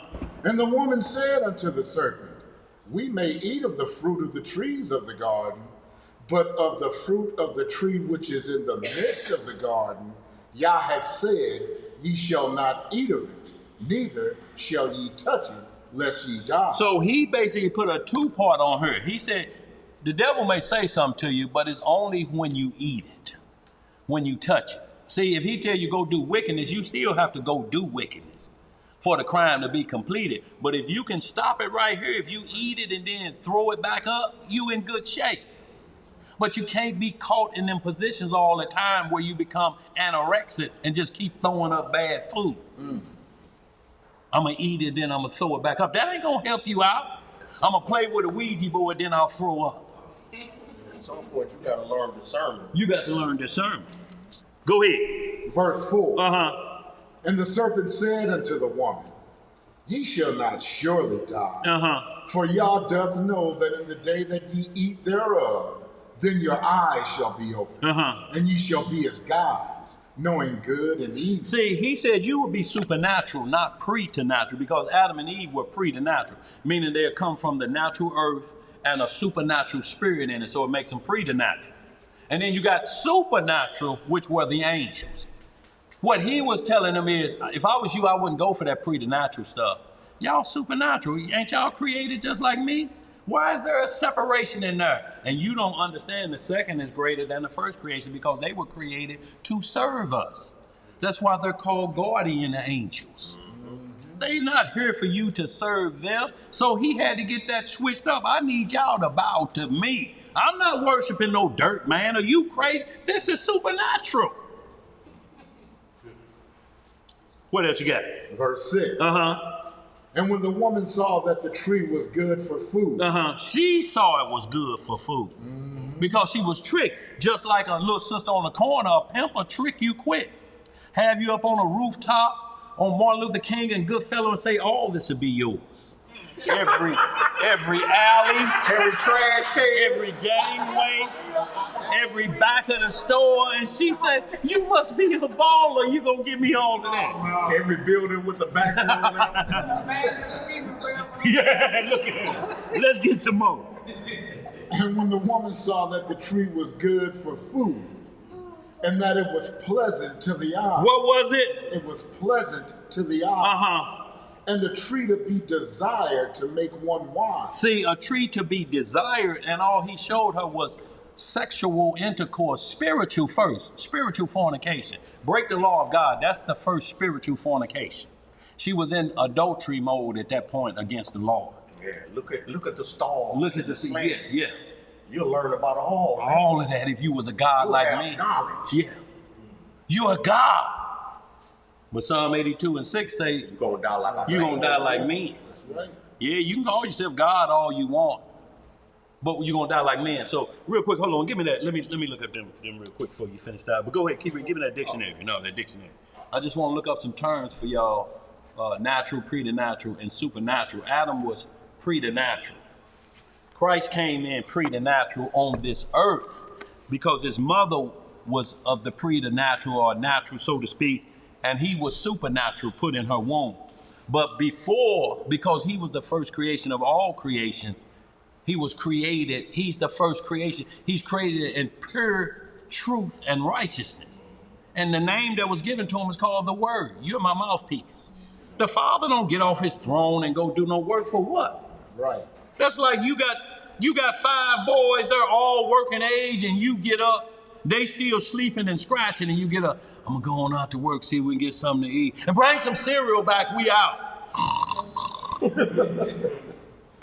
No, they get to go up and work, but first I gotta milk the cows, and I gotta make sure I get the chicken eggs. What they gonna be doing? What's that African? Not in my house. Yeah. You know what I'm talking about. Brother. Go ahead, keep reading, bro.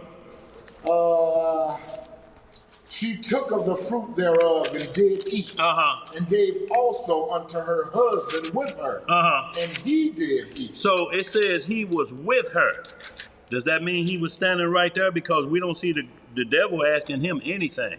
I don't think so. And Adam couldn't get the charge of letting Eve overpower him because that wasn't his punishment.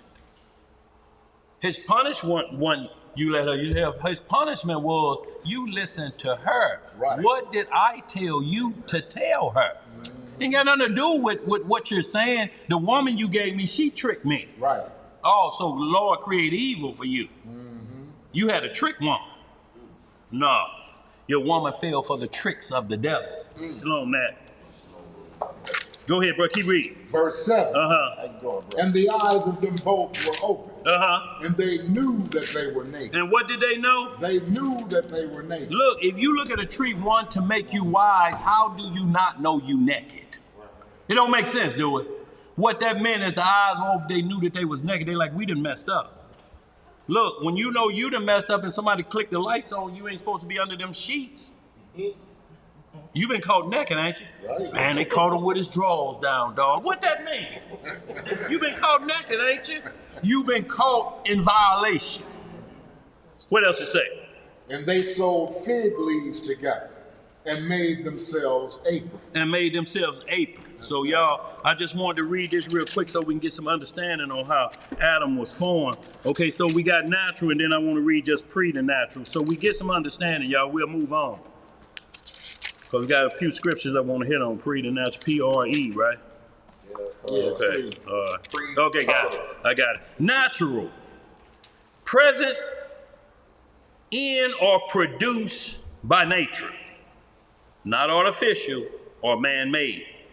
Pertaining to or concerning nature. Pertaining to or produced solely by nature or the expected order of things from inherent nature. So when you hear somebody talking about we worship nature, you're on the lowest rung of mankind. You're basically saying I'm a base man. You're stuck on the earth. Pre to natural. Out of or beyond the normal course of nature. Differing from the natural. Exceptional. Transcending the natural or material order, often connotating divinity, supernatural. So we got preternatural. That means you're outside of nature, but yet you're still not what we consider supernatural because we're mixed with nature. Now let's get supernatural. Y'all understand Satan was supernatural, so he can't die a natural death. T-U. Okay. I got one that says, attributed to some force beyond scientific understanding What? or the laws of nature. You see what that say? That's why scientists are atheists, because they believe in theory. And what is a theory? Theory means something that cannot be proven by fact. Mm-hmm. That's why they say our theory based on theory of evolution, it came from a Big Bang. Well, every time I saw a Big Bang, didn't no life come from it, did it? No. Didn't life come from the Sears Towers when they knocked them down? No. Did that nuclear bomb and them 2 nuclear bombs on Japan? Did any life come back from that, so to speak? All those who wasn't in the general area, TUV. And then it also says that the supernatural encompasses. You got supernatural life? Yeah. Go ahead, you got it, bro. It I'm says- struggling on that. Go ahead. What it say? The one it says attributed to some force beyond scientific understanding or the laws of nature. Manifestations or events considered to be of supernatural origin, such as ghosts. That's what? As ghosts. Or spirits. Supernatural. And it also says the supernatural encompasses supposed phenomena or entities that are not subject to the laws of nature. This term is attributed to non-physical entities such as angels, demons, gods, and spirits. Supernatural. Angels, demons, gods. Demons come from fallen angels. So they're still supernatural. They can't die a natural death. They were never made from earth like we were. So let's get it. Shalom said. Go ahead. Where we at? So we just wanted to run that for y'all so y'all can understand that. Go ahead. What you got about that 2 by? I'm sure Yehuda asked, y'all believe in the Immaculate Conception of Yahushua? That's a Roman concept. No, we don't believe in that. We don't teach that. What we teach is a virgin birth. When you look up the Immaculate Conception, go look it up so somebody ain't been looking it up. It says Mary is without sin and to be praised. That's why the Catholics say Hail Mary, or do they say Hail Jesus? What do they say? How many of them they tell you got to say it, then you can go, you're free of what? That ain't in the Bible, because when they asked Christ about his mama, the paps you sucked out there, blessed be them paps. He said, yeah, rather of those that keep the word, that get the word of God and keep it. Right. They say your mother and your brother is without there. He said, who is my mother and my brother? Those that do what? He said, that's my mother and my brother. So we get a clear understanding the Immaculate Conception is a whole nother doctrine brought on from the Romans. We are not teaching the Immaculate Conception. So that you make cakes to the Queen of Heaven. Heaven, right. Go look up the Immaculate Conception. It has nothing to do with the Messiah. Just like the Trinity has nothing to do with the Great Gathering. It's not called the Trinity. It's called the three that bear record in heaven. The Trinity is a doctrine that teaches those three are one, and he can split himself in half anytime he feel like it, like the Father sitting on the throne. I feel like being the Son today. I'm going to go down there and get crucified. Who's guarding the throne? That's not no Trinity we talking. We're talking about three that bear record in heaven. The Father, the Son, and the Holy Spirit. What you have to be baptized in. We don't do no rapture. Rapture is pre-tribulation. It say we'll be gone before the Antichrist come. But 2 Thessalonians that they always go to say immediately after the tribulation, then shall you see what? The sign of the Son of Man coming with great glory after tribulation. So we go with great gathering, not rapture. Those are religious concepts. They're not in the Bible. That's right. So learn what the Immaculate Conception is. Learn that came from the Council of Nicaea in AD what? 32 or whatever it is. Go ahead, what you got, bro? 325. Matthew 24 and 29 is second witnesses. Immediately after the tribulation of those days, will the sun be darkened and the moon not give her light. We just read in Revelation 6 those days, didn't we? 1,290 days. Yes, sir. And the devil is ready to make war. What you got, bro? So that means I'm stuck down here with Tobias? Yes, sir. Yes, sir. Hey, eating chicken. Look, unless you get you some rapture wings in. But you ain't going nowhere but the first atmosphere. Notice, hell, even the ones who just call themselves flying out to space only went 62 miles up. 62 miles. I want you to think about adding 30 minutes to Six Flags. That's the only farthest they went up until my we're in outer space. No, you ain't broke no radiation, Van Allen radiation belt.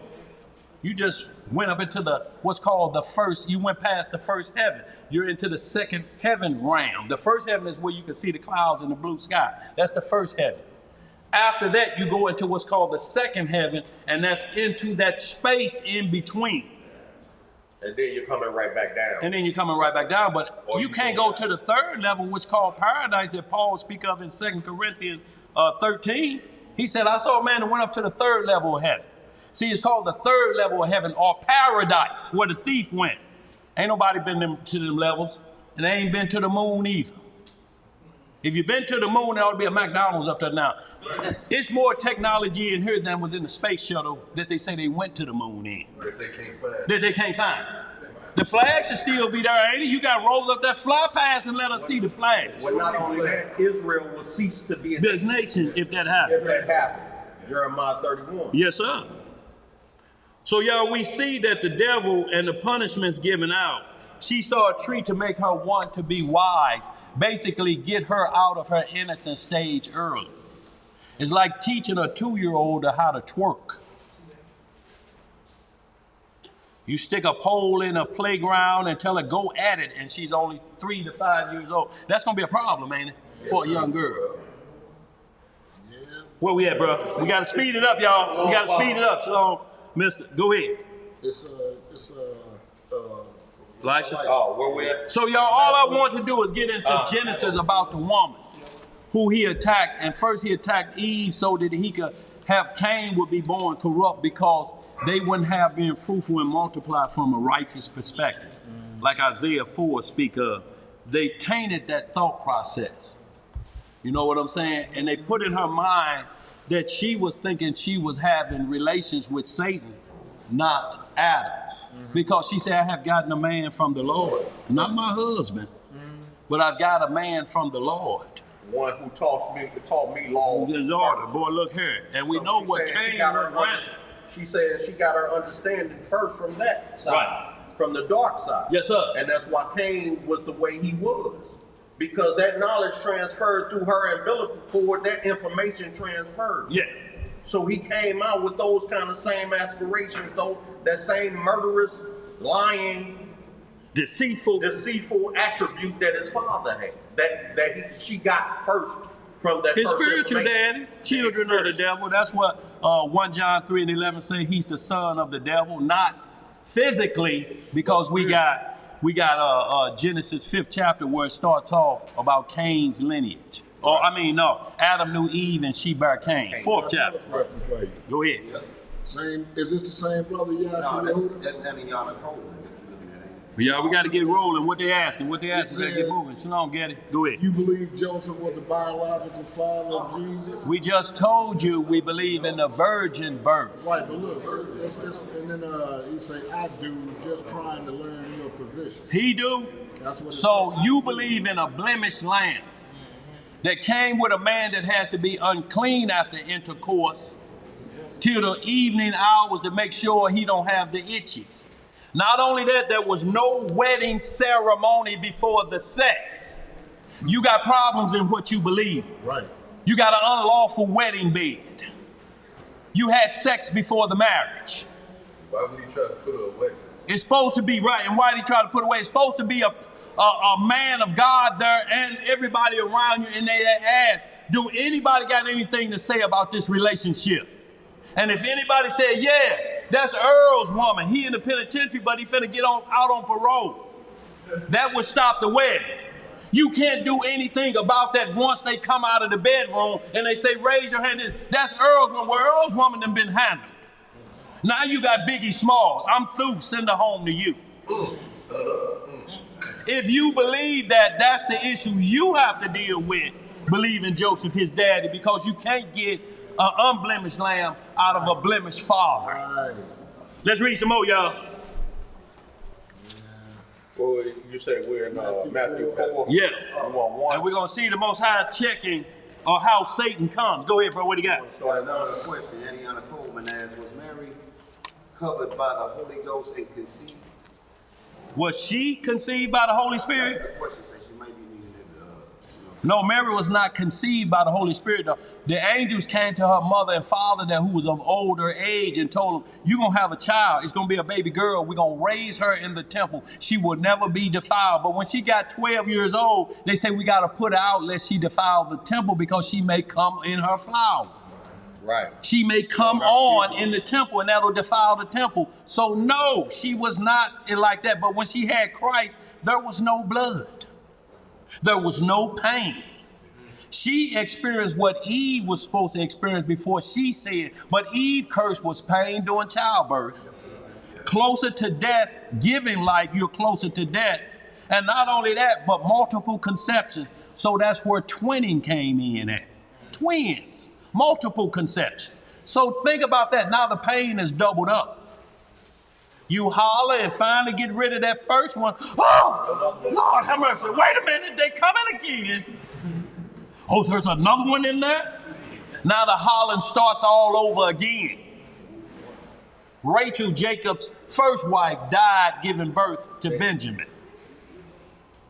47 or 57 years old when she died giving birth to Benjamin. Pain, hard labor. That's the punishment for the God. And if all of that is surrounding a certain event, what do you think that event was if it's all surrounding making children? And just like now, Christ came back to change the world, to put it back, to make children right. You can't have him born the same way Adam and Eve buried Cain and Abel. You're right back into the mud. He couldn't have been born with corruptible flesh. No. He had incorruptible flesh. Worms did not start eating on this. Rigor mortis never set in. What you got, bro? In the law, any seed is considered dirty, it's not clean, so that would not be a way to come. It wouldn't be. That's what we're talking about. It's shaping in iniquity. No matter how you like, your soul is everlasting, but this flesh is shaping in iniquity. Meaning until Christ come back and set the order straight, this flesh gonna die. You can get all the plastic surgery you want. You can pull your eyes back like this. You can pull all this up, but you keep removing that skin, you'll have your breasts up here because you're stretching. And that's not going to make you young. What your birth certificate say? If I pull this back and pull this down and get me some new choppers up in here and go to the gym a couple days, have I reversed back to 25 or am I still the age I am now, but just in the spirit of a 25? But that flesh is still gonna die. Because you know what? No matter how good a shape I in, I can't run fast as a 25-year-old and I'm 60. And if I try that, I'm gonna blow a hamstring. And they be like, man, what you doing laying up here with your leg? Man, try to outrun. Junior's 16. Go ahead, bro. So I guess when people be saying 60 is the new 50, no, you still 60. You still 60. You may feel 50, Okay. but you still 60 because there's things in your body that starts to regulate, you know, and let you know it's going on the down end. Do you know 35, you're at the top of the mountain? 35, you're at midpoint. When you turn 36, you coming down the hill. 70 is 70 years. What's half of 70? 35. 35, you at the top of the mountain. You standing and you like this. But when you get 36, you like this. And then this, and then this, and then this. Boy, look here. I'm talking about you go back to a baby where your stomach bigger than your chest. Because you're going back around. Well, where do you think the pot belly come from? You had it when you was a baby. Now you old and you finna die. It's coming back. You're going all the way back around. Back to a child in understanding. That's why the script say be patient with your parents. If they get a little long in the tooth and they may start to act like a baby. You're like, no, mama, you can't get mad. Damn! You've been living on this earth 80 years and you don't know that. Dangerous move on your part.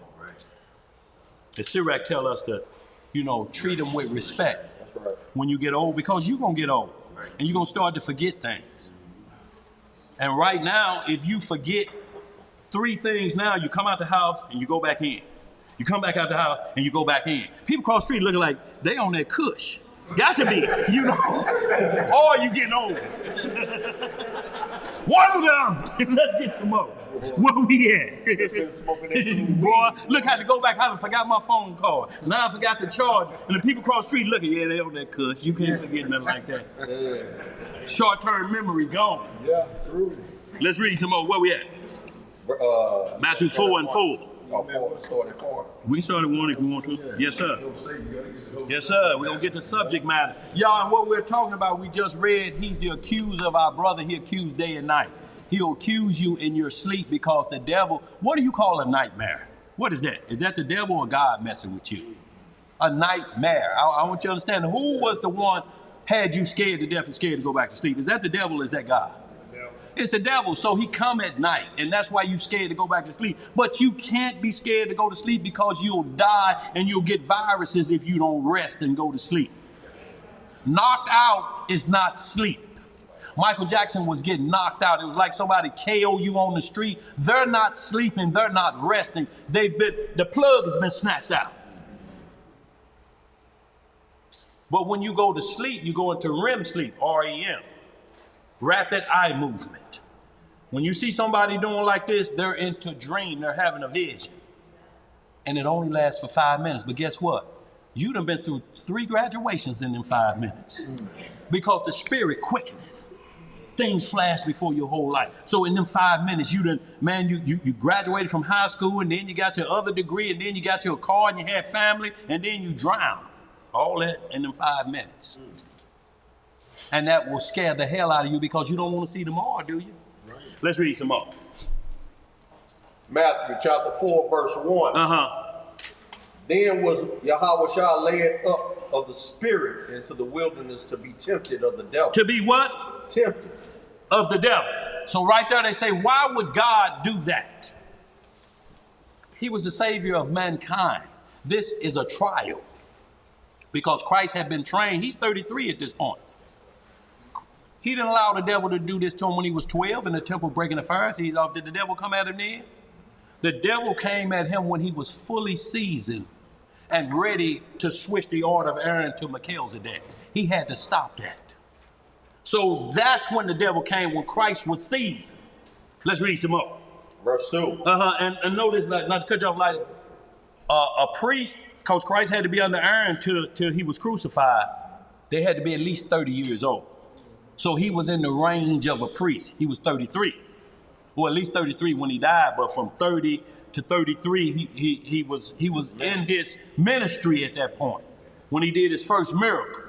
So we have to understand that's when the devil came, because he full well has the knowledge now.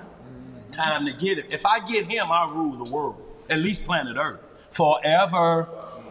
Because ain't nobody coming after the Messiah. Shalom now. Go ahead. Verse 2. Uh-huh. And when he had fasted 40 days and 40 nights. How long he fast? 40 days and 40 nights. 960 hours, y'all. We can't even make the Day of Atonement without doing like this. Shit, about 15 more minutes. Right. Get Domino's on speed dial. Get ready to turn the stove. Get right here, yeah. Get my favorite juice out there. You got it iced down. We got about 3 more minutes. You waiting to eat. Right. One day. One day. We're talking about 960 hours. We know Moses did it. We know Ezekiel did it. Enoch did it. Messiah did it. 960 hours, y'all. Noah did it. Let's read some more. Noah, yeah, that's it. Go ahead. And when the tempter came to him, he said. Who came to him? The tempter.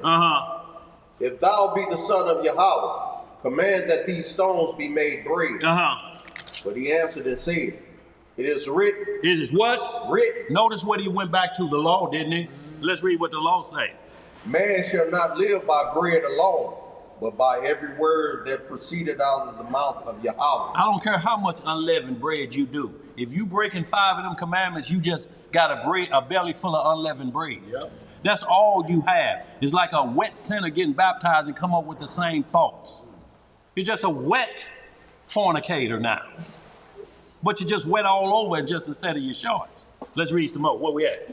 Then the devil taketh him up into the holy city. And set him on a pinnacle of the temple. Right.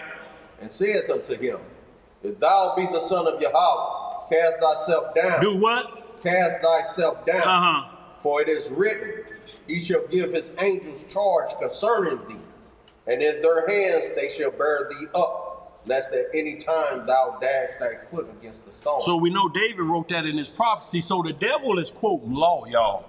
For y'all to think the devil don't know the law is your biggest mistake. That's like going in a courtroom and say the prosecutor's dumb. Don't you know prosecutors cannot be private? Prosecutors work for the state.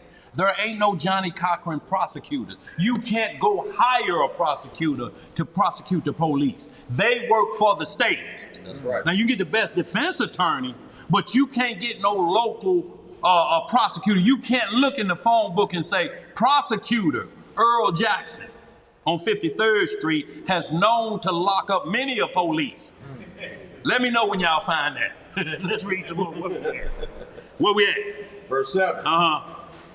Yahweh said unto him, it is written again. It is what? Written again. So when he says written, y'all, he's saying it's proof we can find it in the law of God. Let's read some more. Thou shalt not tempt the Most High thy Elohim. What should thou not do? Tempt the Most High. So we got a problem with verse 1. In the wilderness to be tempted of the devil. He didn't say tempted of the law. Who was he being tempted of? The devil. Y'all, the Most High ain't tempted with evil. No. Yes, the devil is evil, but that's the only way you're able to determine free will and choose good or evil. Who else you got to go against you? If the devil gone, what else you got? Nothing, because when the devil locked up, ain't his peace on earth? Yep. When he released, then all hell break loose again, then, don't it? Yep. So when him, the Antichrist, death and hell are cast in the lake of fire, then there's no more what on earth ever again? No more sin on it again, y'all. So all we got is the devil. All that new booty talk y'all talk about, these new doctrines, those came after the devil. Those doctrines were not in heaven. The devil didn't teach those in heaven. He taught those on earth. He drew a third part of the stars, but it's the same thing he did to them. He's asking Christ. Y'all want to roll with me? Look, I'm a high priest. What y'all gonna do? Your secondary angels, all you gonna do is worship the dirt man. If I was y'all, I'm not gonna put up with this through eternity. I'm not. Now who rolling with me? And a third part, I'll go. Yeah. I'll go. Sounds good to me. Sound good to me. What can we get out of it? Right. Some naked women. Ahooga. That's the only promise. It's the only promise in devil worship.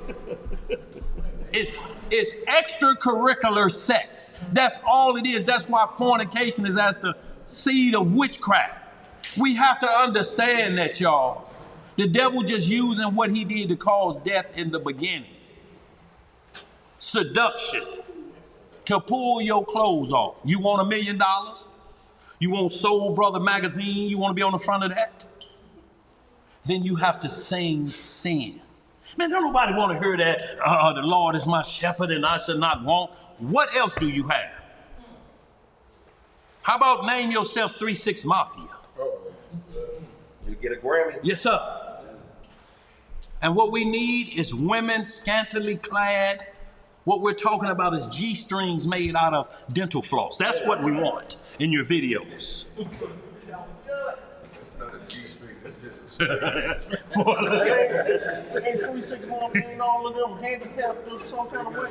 Well, Crunchy Black then trying to come back on the right side, but you can look him up now. Country Black will tell you, what's his name? Crunchy Black. Yeah. That's what they call him. They say he looked like a Nestle Crunch bar. He that dark, and just look crunchy about the face. Yeah. Y'all look him up, Crunchy Black from 3-6 Mafia. He say, I had a conversation with the devil. Yeah. And we were practicing devil worship. And I said, no, I done went too far. I can't go with you all the way. The devil said, you don't want no paper. Yeah, he said it. He said he talked with him. He said he had a meeting with him. And he said it ain't what you think he look like. Sure ain't. Sure ain't what you think he look like. He's not coming with horns. He sat at the table with him and the whole group. He said, no, this a little bit much more than I can handle. He said, no, this is real. Boy, look here. You way up there, boy, because the cost of living is going up. Regular $3.50. Let's get some more, y'all. Where we at? Verse 8. Yeah. Again, the devil taketh him up into an exceeding high mountain, and showeth him all the kingdoms of the world and the glory of them. And the what of them? The glory. See, so he ain't showing them these kingdoms till they reach their full power. When did America come into its glory? Huh?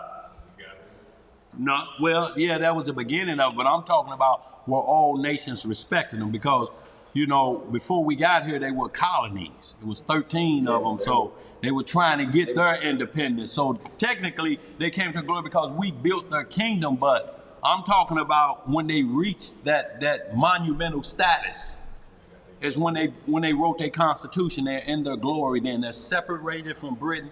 We're in our power. We're in our glory, and we're threatening to rule the entire planet through violence. And then guess what? They came into their glory after 45 because they took the ingenuity, is that good? Yeah. Of supernatural power, so to speak, of spaceships and different things from the Germans. America drafted all them Germans over here. They got run out of Germany during that time when Germany crashed. They helped build their nuclear weapons programs and biological chemical warfare. And you know how they did it? Because Hitler had what's called the Dibit box. Yep. Y'all look up the Dibit box. Mm-hmm.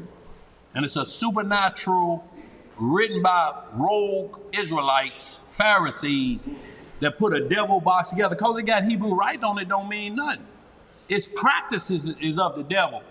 That box opened up. You talking about Pandora's box. That's the true Pandora's box. Y'all look it up, the Dibit box. And guess where they brought it from and took it to Germany? It was in Kirksville, Missouri. Yep. Guess where it ended up back at, y'all? Guess where it's at right now? Kirksville, Missouri. What? The Dibit box. Yeah. Kirksville, Missouri. Whatever it is, Missouri. Kirksville. To this yes, sir. day. Why is it here? There's no need to get scared. Yeah, look here. And look up, also look up about this, the truth behind. Look up the truth behind the voice raised up. Yeah. Right. The truth about Cahokia Mounds. Those were actual burial grounds for the Nephilim. There's Nephilim bones under those Cahokia. It wasn't the burial ground for their Indian chiefs. They were warring with Nephilims back in those days. That they were, and they couldn't bury them underground, so they buried mounds on top of them. That's what Cahokia Mounds is. It was a lot of Nephilim over there in Cahokia. And they were warring with them. Where we at?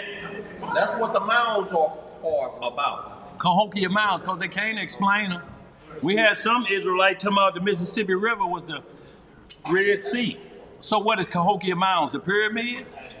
No, I went through there. I know, bro, but look at I come from Mount Illinois, which is right next to Cairo. yeah, Cairo, Egypt. and all of that. That's why they set it up like that. It all correlates. Right. Yeah.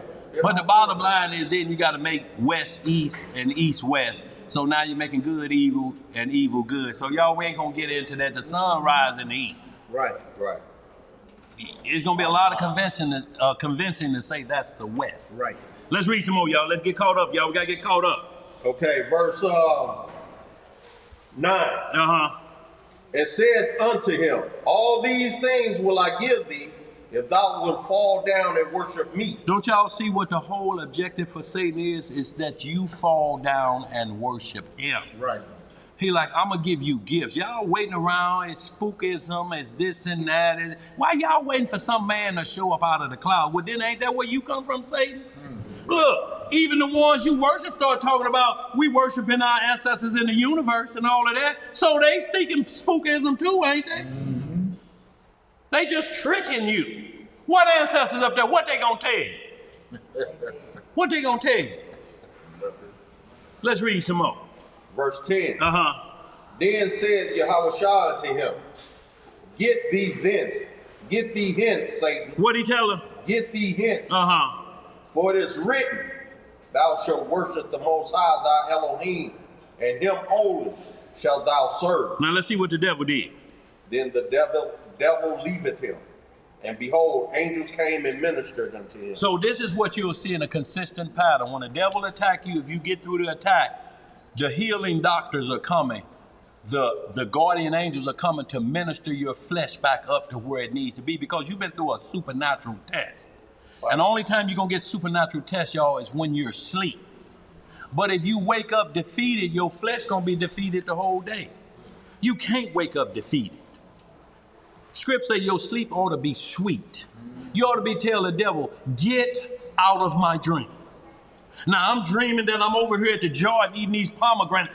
Get thee hence, Satan, and let me continue to chew.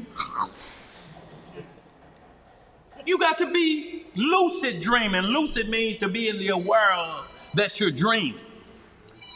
You got to get that up here and get him out because he ain't coming with nothing else. But that's only if you're doing the commandments. Let's get it. He said that a man that laboreth have a sweet sleep. Sweet sleep. Because you ain't worried about nobody creeping around the house. You ain't done nothing illegal. You ain't heard your ISIS on the streets and then killed 3 people and you the production of it? How you gonna sleep at night? You're waiting on that. Who is it? What's the one that come for the drug? DEA? Yeah. That's who you scared coming. Well, that's what I heard. With them letters, right. And they say, if you don't open this door, we're going to add a D to the end of our name. Right. Because that's what you're going to be. Let's read some more.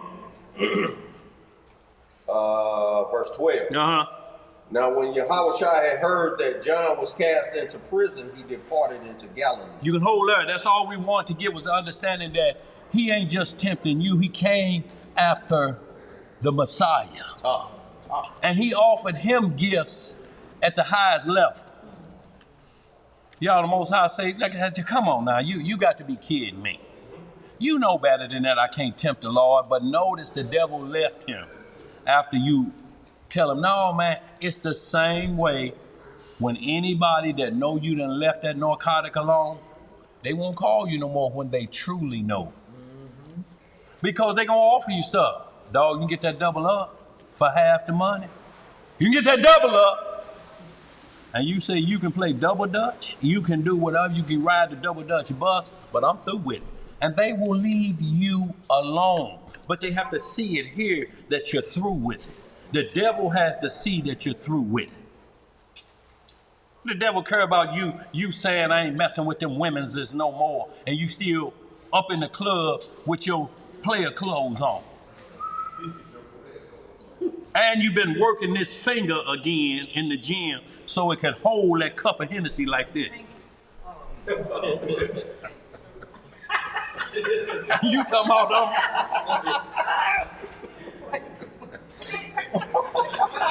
Yeah, there it is, dog. There it is. There it is. Hey, y'all. We can't fool us. Yes, an antithesis, right. Let's read some more. Where we going? James, we're going to James chapter 1, verse 12. So we got to get some understanding of this. Like I said, y'all, I rap with Abiyamel. Abiyama. Well, his government name is Derek out of Pennsylvania. That's who we talking about. Sorry about butchering that name, huh?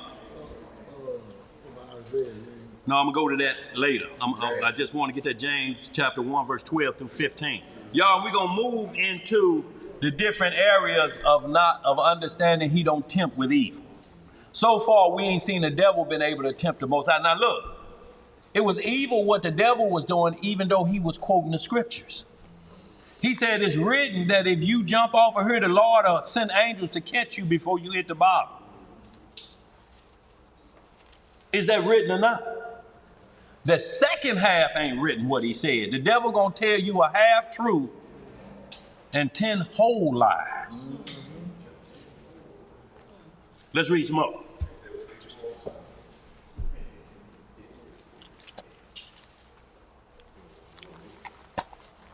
This on me. This one last one. 12 through 15.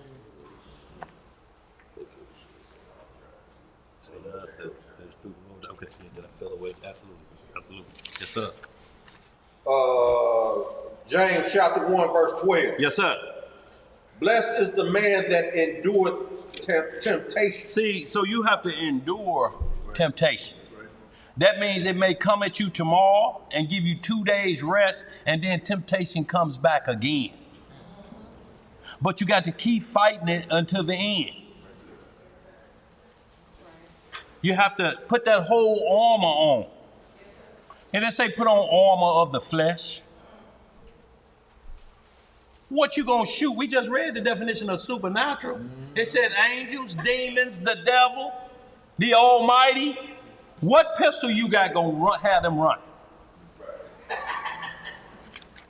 Let's read some up. Right. Blessed is the man that endureth temptation. Yes, sir. For when he is tried. For when he is what? Tried. He shall receive the crown of life, which the Most High hath promised to them that love him. See, so once again, it matches up with Revelation again. Those that endure to the end that love him. When we read in that Revelation 12. So right here we got blessed is the man that endured to, for when he is tried. See, tried is a trial. Yes, sir. So the Lord will never put you in a temptation to do evil. He's never going to say, go number Israel. I want to see where your heart is. No, Satan has asked first. Let me see if I can get your servant you bragging about to the other angels. I guarantee you I can get Abraham, take that boy from him. He had a child for 100 years and you just gave him a child. Take that boy from him and watch what he'll do. Lord say, Abraham's heart is fixed. I got a child at 99. It's a blessing within itself. What I'm going to be mad about? Right. The Lord bring it. The Lord give it away. Because you know it was a supernatural event for your organ, so to speak, to get back into being fruitful and multiplying. That reversed itself. That's a miracle within itself. Yes, sir. Sarah, 80 years old. 90. And got the big belly. Let's read some more. Verse 13. Let no man say when he is tempted, I am tempted of Yah. He say, let no man ever let that come out of your mouth. Right. I am tempted. By who? Yah. Okay. For Yahweh cannot be tempted with evil. Neither tempted he any man. See, he cannot be tempted with evil. So Satan never ever comes to the Most High and asks him, let me just put 10 whores in front of him, naked. And I guarantee you he would do that. He don't come like that. It's not that he has to ask the Most High, move your teaching from him. If it's on the outer cup, if you've been buddying instead of studying, If all you holler shalom every time you show up. Yeah, right. But Matthew 5. Boom, boom. Boom. The devil gonna be at you. Yes, indeed. Yes, indeed. Go ahead, what else to say? Swallow wine. Swallow wine. 14. Uh-huh. But every man is tempted. Every man is what? Tempted. Uh-huh. When he is drawn away of his own lust and enticed. See, his own lust. There's something you craving that when you go to bed at night, it presents itself in your sleep. If Denzel shows up in your sleep, you may not get the Denzel baby. You may get the Training Day baby. Yeah, dog. Yeah. It was a different wet one, wasn't it? Y'all know that Denzel talk. My man. No. Go ahead, where we at? Verse 15. Uh-huh. Then when lust hath conceived. When lust has done what? Conceived. What does conceive mean, y'all? To make pregnant. Your lust has already got the baby being formed. It's 6 months in now of your lust. And let's talk about what we're talking about. You in the cafeteria. There's a woman in front of you built like a brick house, and she ordered the hamburger with triple bacon on it. You fascinated on that build. You heard her say bacon, but you say, I can get that out of her after I have her in the bedchamber. I will knock that loose out of her. I will get that with the rod of correction of me. And already the baby is conceived because you got her right there to going in the Motel 6 to throwing the rag in the sink when you get through and then creep out, look that way. You go that way, they go that way. It's conceived already in the mind. It's already there. Ask yourself, do you think when you see that brick house, do you picture your mother and your father and their father saying, yes, it'll be a nice addition to the family. Glad to meet you. Mr. Johnson is. And then do you see the planning, yourself planning the wedding engagement party?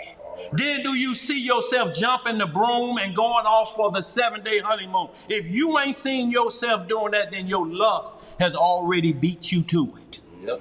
Now you're going to have to explain with that pregnancy of that lust when she called and say, I'm pregnant.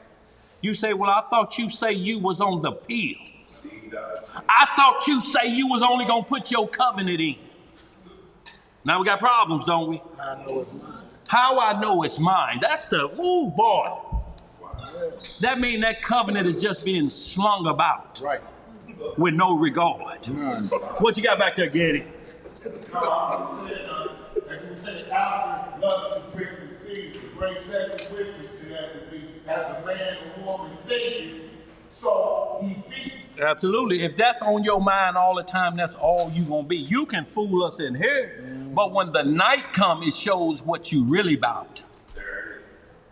The way you smile and point. Smiling wickedly, where all your wisdom teeth showing. You like, what he smiling like? Wisdom teeth showing. About to swallow your ears. The lust has got you so excited. Right. Where we at, bro? Let's speed it up. That's a big mouth. Catfish mouth. Verse 14 again.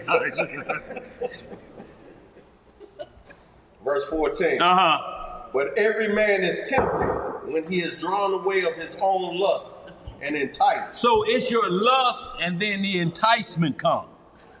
See, Eve saw a tree one to be desired. Desire means a strong craving or sexual appetite. She saw a tree one to be desired, and she took thereof. When he asked her, I told you not to talk to it, and I told you not to touch it. She did both. Right. So, y'all, we have to understand what the language is saying. So when that draws you away from the truth of the Most High, you're actually thinking that he said, look, man, you a guy. You think God gonna come down here and put a baby in your wife's womb like he did the Messiah? Come on now, quit tripping like that. And you're drawing away your own lust. You can be a God yourself. You can start a franchise with this baby. Right. Do your own thing, man. Do it without will.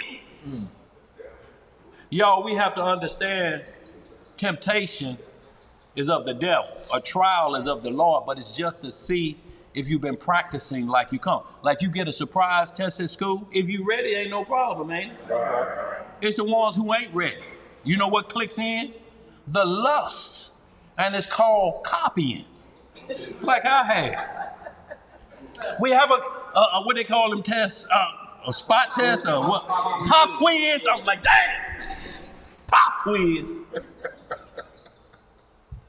And you just got your name on the paper. Junior Jackson. And it's 5 minutes left. Junior Jackson, Jr.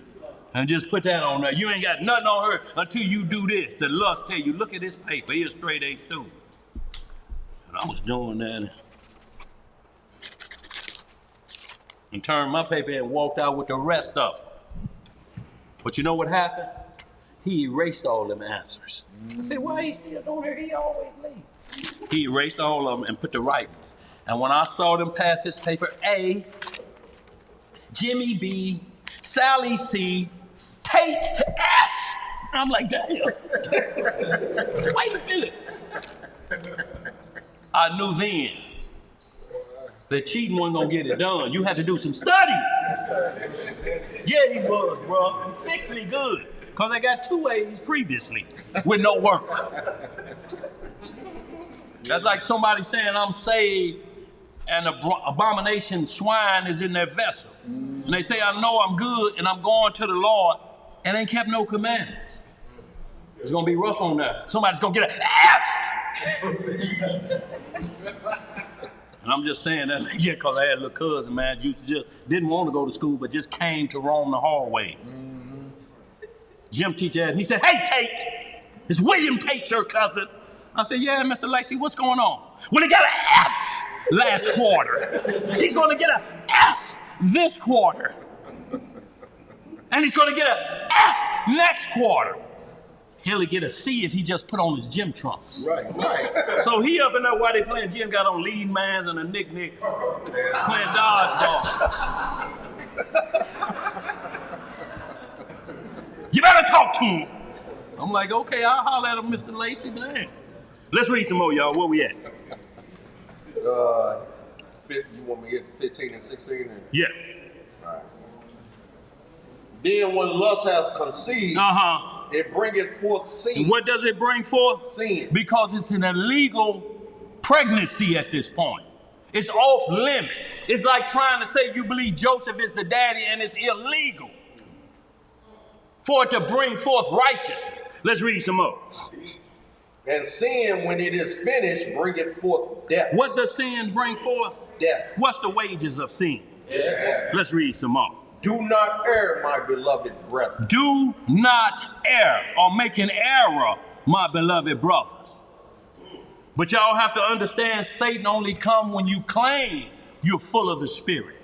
I know this word backwards and forward. Man, I done read the Bible 3 times. The devil tell us, he's like, did y'all hear that? I wish a woman would flaunt her fine body in front of me. You'll see. Then he bring one out 20 boy, times. look here. Finer than you could ever imagine. Boy, look here. The devil don't play around. Where we at? Let's get to the next one, y'all. Isaiah 45 and 7.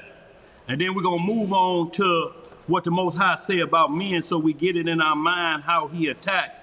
Y'all, and then we're going to close on out after we get into some Deuteronomy 12 and Deuteronomy 13. It's going to wind it all up, y'all. But so far, we see that temptation is of the devil. Trials are of the Lord.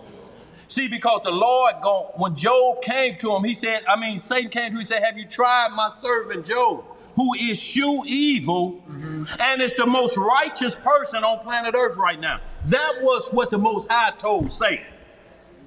Satan said he only like that because you protected. And we'll get to that though, so you'll understand that the Lord didn't tempt Job with Satan. Satan asked, can he touch him? The Lord said, you can't touch his soul. That flesh is yours. And the reason why Satan even wanted to go at Job, because Job went hard in the paint against Satan. With all them riches. With Didn't care all nothing his about riches. them riches. He didn't care about his riches or, the things that he accumulated in life. Because he gave all honor and glory and praises to the Elohim. You know why? Elijah, because he's going to get old. He's going to get old. And death going to be there. And he said, naked I came into this world, Yeah. naked I shall leave. So he didn't care about them riches. He didn't care about none of that stuff. His place, he understood his place in his walk. That's right.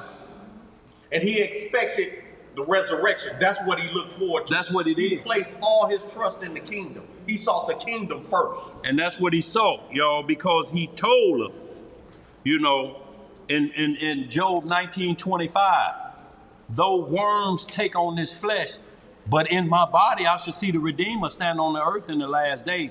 That was his hope. That was his prayer, y'all. That's what he dreamed about.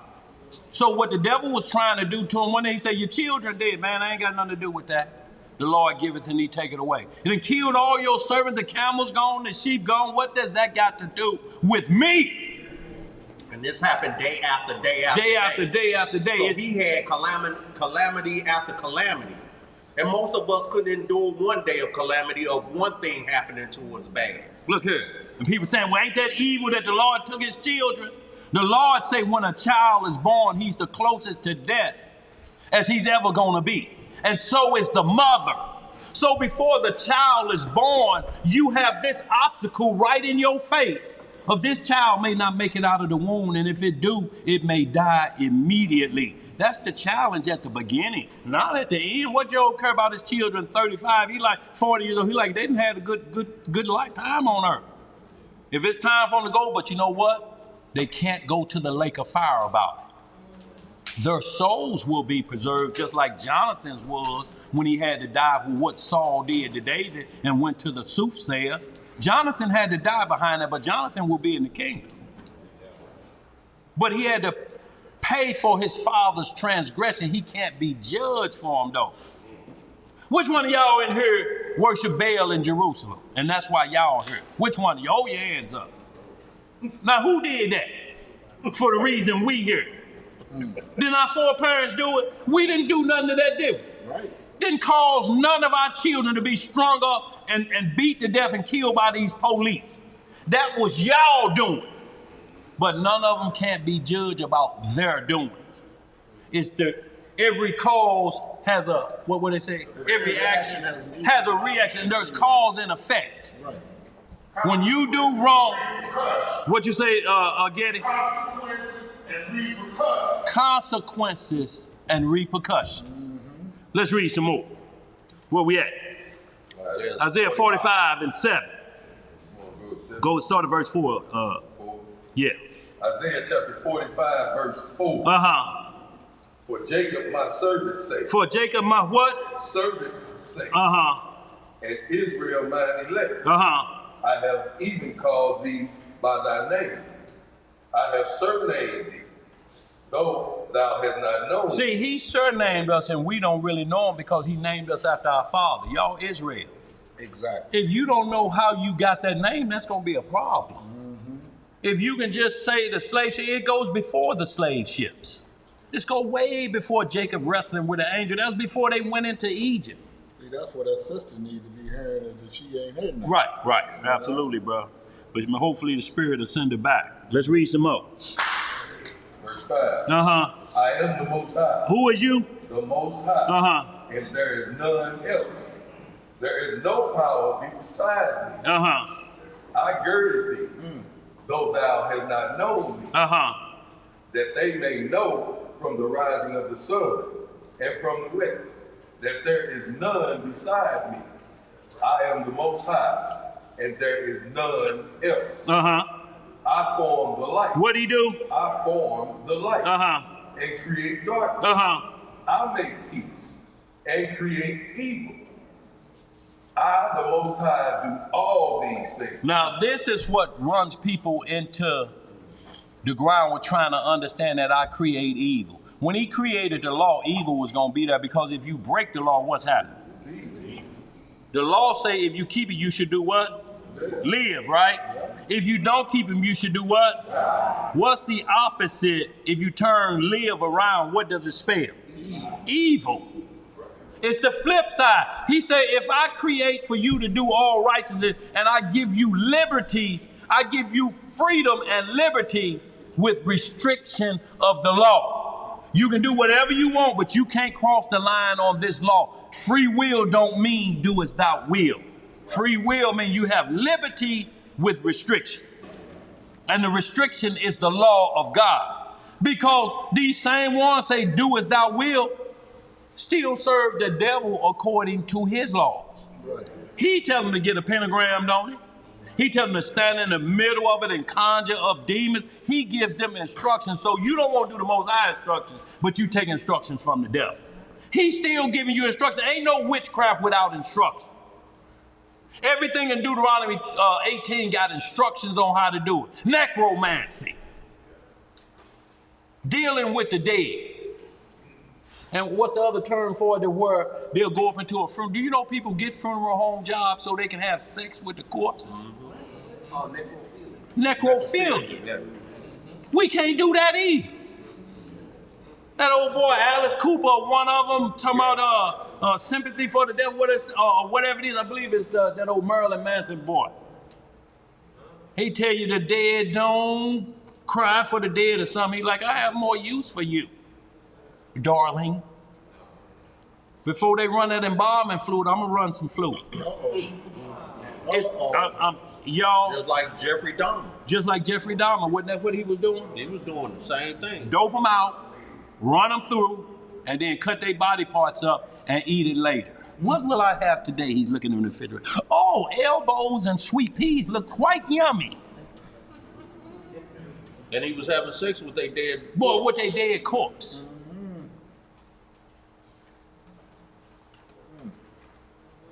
They just locked up a Hebrew that was having his way with a dead corpse. Now he's supposed to be rolling it down to the morgue, and he done slipped off into a side room and hollering right before excitement. And they open the door. What are you doing? It's quite obvious.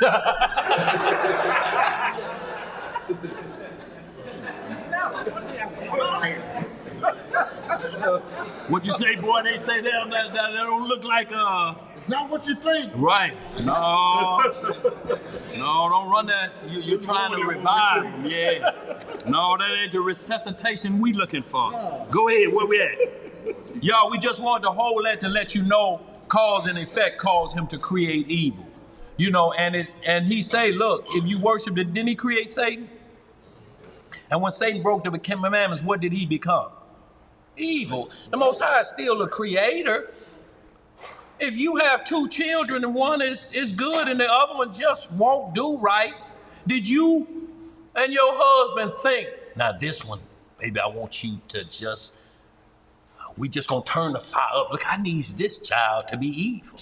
We got one good one, let's get an evil one. Who planned that like that? So even though it's your child, something made him go awry that he became evil, and it was he broke your rules. Don't come in this house after the street lights is on. And when you get past 18, don't come in his house on the other side of midnight. Those are the same rules, and when you break them, what happens? You gotta go. D-E. D-A. D-O. Da-da-do. Ain't that what they tell you? That's it, man. Let's read some more. Where we at? We're going to, Are you done with that? Yeah, just Sirach 2, we just going to read just one verse in there, prepare your heart.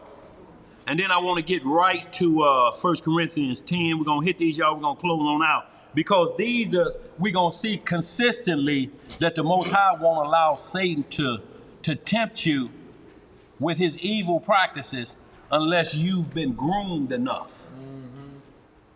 You just coming out of a doctrine and you think he allows Satan to just, look, Lord, he just come out of Christianity. I just want to see if he true about that devil worship. He just got out of it. The devil don't care about nothing like that. He said, because if his mind don't change, I got him anyway. Right. I need the one to say he quit 2 years ago. That's the one I need and claim, and he's got a bullhorn on street corners now. He's shouting out the word of God. That's who I need. He say he a professional. And y'all, ain't this the problem when they ask him, what's your title? I'm a reverend. Reverend means holy, worthy of worship. Now the devil finna come at you. And you know what they out is? The people call me that. Well, why you let them keep calling you that? Remember one boy made a video and was trying to tell his wife to call him a rabbi? Yeah. And she told him, I ain't finna call you no rabbi. And he got upset. He got upset, man. Turn off the video, turn off. Yeah, look. Didn't have it right before the video clicked on. Oh, man. Let's read some more, y'all. Let's get caught up. Yeah, Sirach, just read that real quick to just say the part about temptation. Let him be trained up. Is that what verse 1 say? If you come to serve the Lord, that's what I'm talking about. Zeb, you been the warners on it. Sirach chapter 2, verse 1. Hold on, y'all. We're in the Apocrypha now. Yes, sir. No, go down to 6. Yes, sir. I got all of them highlighted. Go down to 9. Yes, sir. No, you got stop at 10. Stop at 10. Yeah. Go ahead. No, look here. Go down to 7. Go down to 18. Where we starting at? The whole chapter. Okay, go ahead. We just want to, because it ends up, the subject matter ends up if you endure temptation, because there's a promise there, y'all. Yeah. Y'all didn't endure temptation. Don't act like it ain't nothing new to you. You endured all kind of temptations in your life. Why does it, when it get to the law of God, it seems to be your kryptonite? Wow. Can't nobody keep the laws. Just ask them which one. That's all you have to say, which one. The sacrifice, well, we don't have to keep that no more. Your sacrifices are to the Most High, to Christ as your intercessor. You ain't got to go get no lamb. Next. You thinking all arrogant. I can't stop fornicating. Yes, you can. They sell male chastity belts. But if he fornicated in his mind, he can't put the chastity belt on his mind. Look, you got to put it, this is what we talking about. Gird the loins of your what? Mind. Of your mind. You got to put the chastity belt up here. Yeah. You got to put on what we call the iron drawers. That's right. Up here first. That's right. They can't be penetrated by Satan doctrine. That's right. The iron drawers, the true iron drawers. The iron drawers you get now in the flesh is because you done messed up and your woman got them on. None for you. Now, if he's a whoremonger still in it, he'll say, none from you. I'll be back. Where we at? Sirach chapter 2, verse 1. Go ahead. Who got a question? Got a question. Solomon Yerby asked, the Messiah said that he saw Satan fall like lightning. Yeah, in Luke. Luke chapter 10. And that was among the sons of the Most High. How old was Job? How old was Job? Yeah, I scrolled back to the initial question, and it's pretty much, it says, how old is Job? Because Satan was standing within the sons of Yah. He did that with Abraham. He did that with Adam. He did that with all of them. Satan is supernatural. He can't die. He been doing this since he conned a third of the angels. He first pulled his transgression in heaven. Yeah, this old news when you get to Job, but we know how Job is, how old he is because all you have to do is find out how old Esau is because he hung out with Esau's son. Yeah, he was. That's why his lineage was an Edomite. Job was an Edomite. Ain't no way you can get around that. Right. He hung out with Eliphaz the Teemite. Yeah.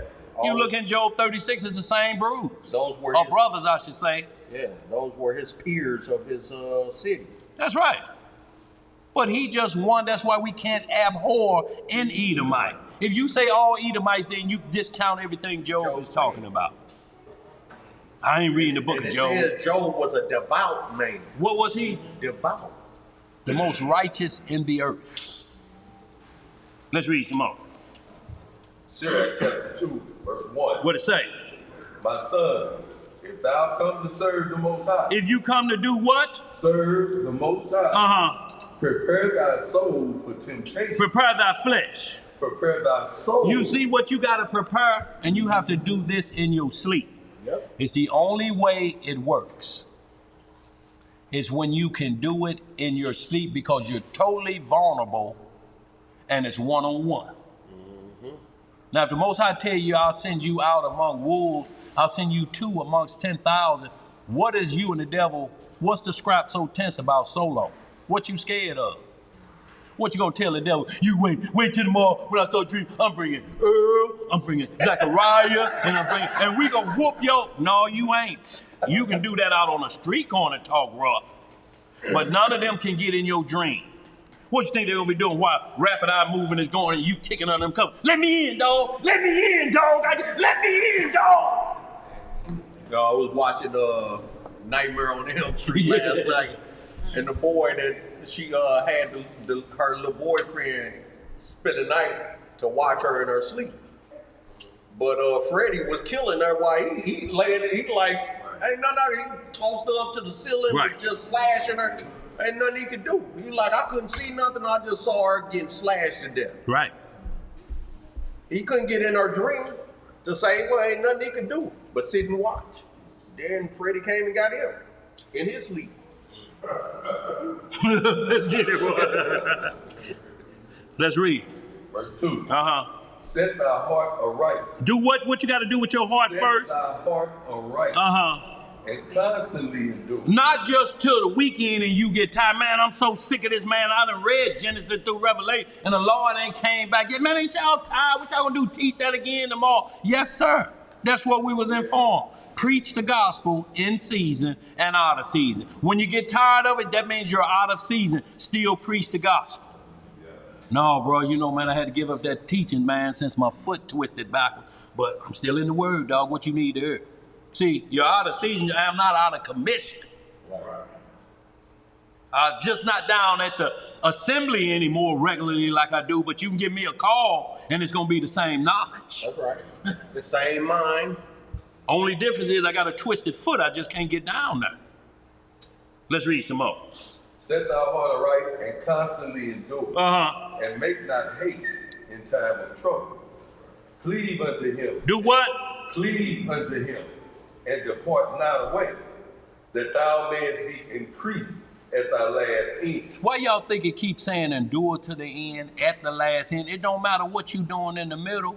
Judgment day is the end.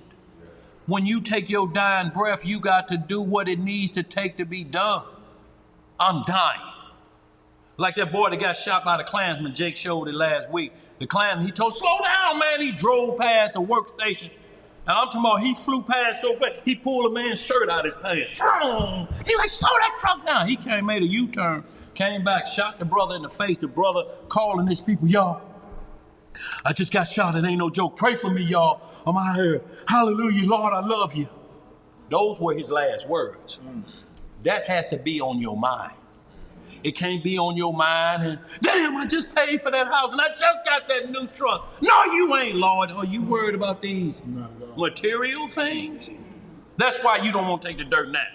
That go well for you. Let's read some more. Go ahead, go ahead. Verse 4. Whatsoever is brought upon thee, take cheerfully. How you gonna take it? Cheerfully. And be patient when thou art changed to a lower state. See, people don't want to take it patiently when they change to a lower state. When you change to a lower state, it's going to be for righteousness or correction. Daniel and Shadrach and a bad Negro were changed to lower state. They were put in the dungeon. They was in the government position. They were changed to a lower state. But they kept their composure. And it said, what did I say again? Read that again. When thou changed to a lower state. See, because look, be patient when you change to a lower state. Because if you've done the right work of God, you got to be patient and see how it manifests. Joseph, 12 years on a free case. You talking about patience? You'll have Negroes sign a plea deal in 10 days they've been locked up. Cause split them open, Jackson is in the next cell, growling. chance. I'll take the plea deal. And then you get mad at God because you in that position. Oh, wow. Let's read some more. Verse 5. Yeah. For gold is tried in the fire, and the acceptable men in the furnace of adversity. Acceptable men in the furnace of adversity. Yes, sir. Let's see if you're going to hang, if you're going to ride it all the way through. When it get hot. When it get hotter, you're going to bail out. Anybody can, when it's fair weather, Right. claim it. Yeah, you talking But when the storm come, where they at? Let's read some more. Cowering. Right. Verse 6. Verse 6. Believe in him, and he will help thee. Y'all see how belief is from Genesis to Revelation? Yeah. If you don't believe, we wasting our time. You first have to believe that it's what it says. It's pure. Every word of it is pure. You can't let nobody trick you with all that may be tampered with. Well, why are you still in it? Right. That's the problem I'm having. You looking for the part that Right. What is it? Now, cause that got fruit of the loom on them drawers, but it don't have a slit in the front. You know them ain't man drawers. Who you fooling? You keep telling yourself though, but I can still keep wearing them. No, you should. It's got the fruit of the loom tag in it. You got on panties. Boy, look at it. Fruit of the loom make women panties. No. Let's get some more, bro. Believe in him, and Uh-huh. he will help thee. Right? Order thy way aright, and trust in him. Uh-huh. Ye that fear the Most High, wait for his mercy, That's right.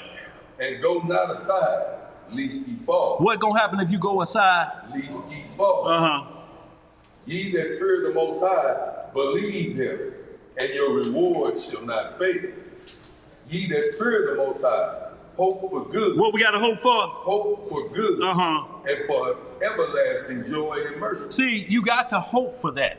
So that have to be part of your relationship with the Most High. You can't be in conflict all the time. Where's the joy? How y'all just left a feast and somebody's eyes swole? Somebody's lip is still dripping blood. How you not gonna have joy when he said feast cause joy? Who ever been mad when everybody's sitting around the table? How do you finish eating? I'm talking about if they pass and everything, you know, Earl got Shamika pregnant. You be like, what? That's his daughter. Wait a minute. Who gonna eat after that? People start excusing themselves from the table. I'll be right back. I'm talking about just crazy talk. Let's read some more, y'all. Verse 10. Uh-huh. Look at the generations of old. See, notice how he tell us to look back at generations, though. Not at endless genealogies, but the generations of old. We can take it back to Adam. If you want to, we can take it back to the creation of the heaven. We can get into the book of Enoch. We can get to Hebrews 2 if you want to see the first creation of all creatures. We can get in it. Let's read some more. Look at the generations of old and see, did ever any trust in the Most High and was confounded? Or did any abide in his fear and was forsaken? Or whom did he ever despise that called upon him? Can we find it in the scripture? Nowhere. That he despised. Now look, we're not talking about he put him in the lines. Then what has that got to do with he despised him? He said, I'm gonna be there with you. I'm gonna be there with you. Daniel was in there rubbing them lions like a pit bull puppy. Grown lion that hadn't eaten in 2 weeks. Right. Let's read some more. Verse 11. Uh-huh. For the Most High is full of compassion and mercy. See, y'all, what he's full of? Not BS like these strange doctrines. They full of BS. Let's read some more. For the Most High is full of compassion and mercy, long-suffering, and very pure, and forgiving sin, and saveth in time of affliction. Uh-huh. Woe be to fearful heart. Now, see how we get to a believer, but he got a fearful heart? Y'all see the difference in this? That means he's been buddying. He ain't been studying. Because his heart is terrified at what it sees. Right. Why would our heart be terrified if right now we went out the door and the LGB was marching around Kings Highway and Page and a bed was out there? Why would that terrify you? It would let us know, y'all, we are in the midst of the Messiah on his way back. Do y'all see Sodom and Gomorrah? Because we looked in the ancestors of old in Sirach 19th chapter. They told us what they was doing. Right. Beds was on street corner. Yep. There was live porno. That's what I was telling the dude on Facebook, man, you gonna call me homophobic? I ain't got no reason to be fearful of no gay, no faggot. What? You got to figure out how you gonna get a baby out of your rear end. Not me. Y'all understand what I'm saying? That's no fear of me. I'm not angry at you about that. You ain't gonna never be a woman. I don't care what you do. You can cut your package off and they'll slit and make a package for you. But you know what you have to do? You have to keep taking medicine and go back to the doctor because it's an open wound on a man and it keeps trying to close up. It's not natural. No, you can't. That's not a virgin. You gonna split the stitches. What you got, bro?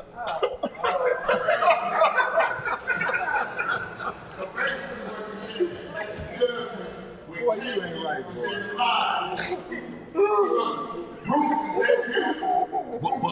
Boy, look here. And they making him out to be to the point of where but you know, all of the plastic surgery, it makes him look like a monster now. I'm just telling you, when you look at it, he looks like a monster. Bruce Jenner. And he says he's not gay. He said he's not what? He says he's not gay. He likes women. He got a boyfriend. He likes to dress like women. That just shows you the confusion. That's the confusion. You see the confusion? The bottom line That's is, a state of confusion. That's a state of confusion, and the one that's with him. You know that ain't no woman. How is his Timberlands bigger than yours? You know this ain't a woman.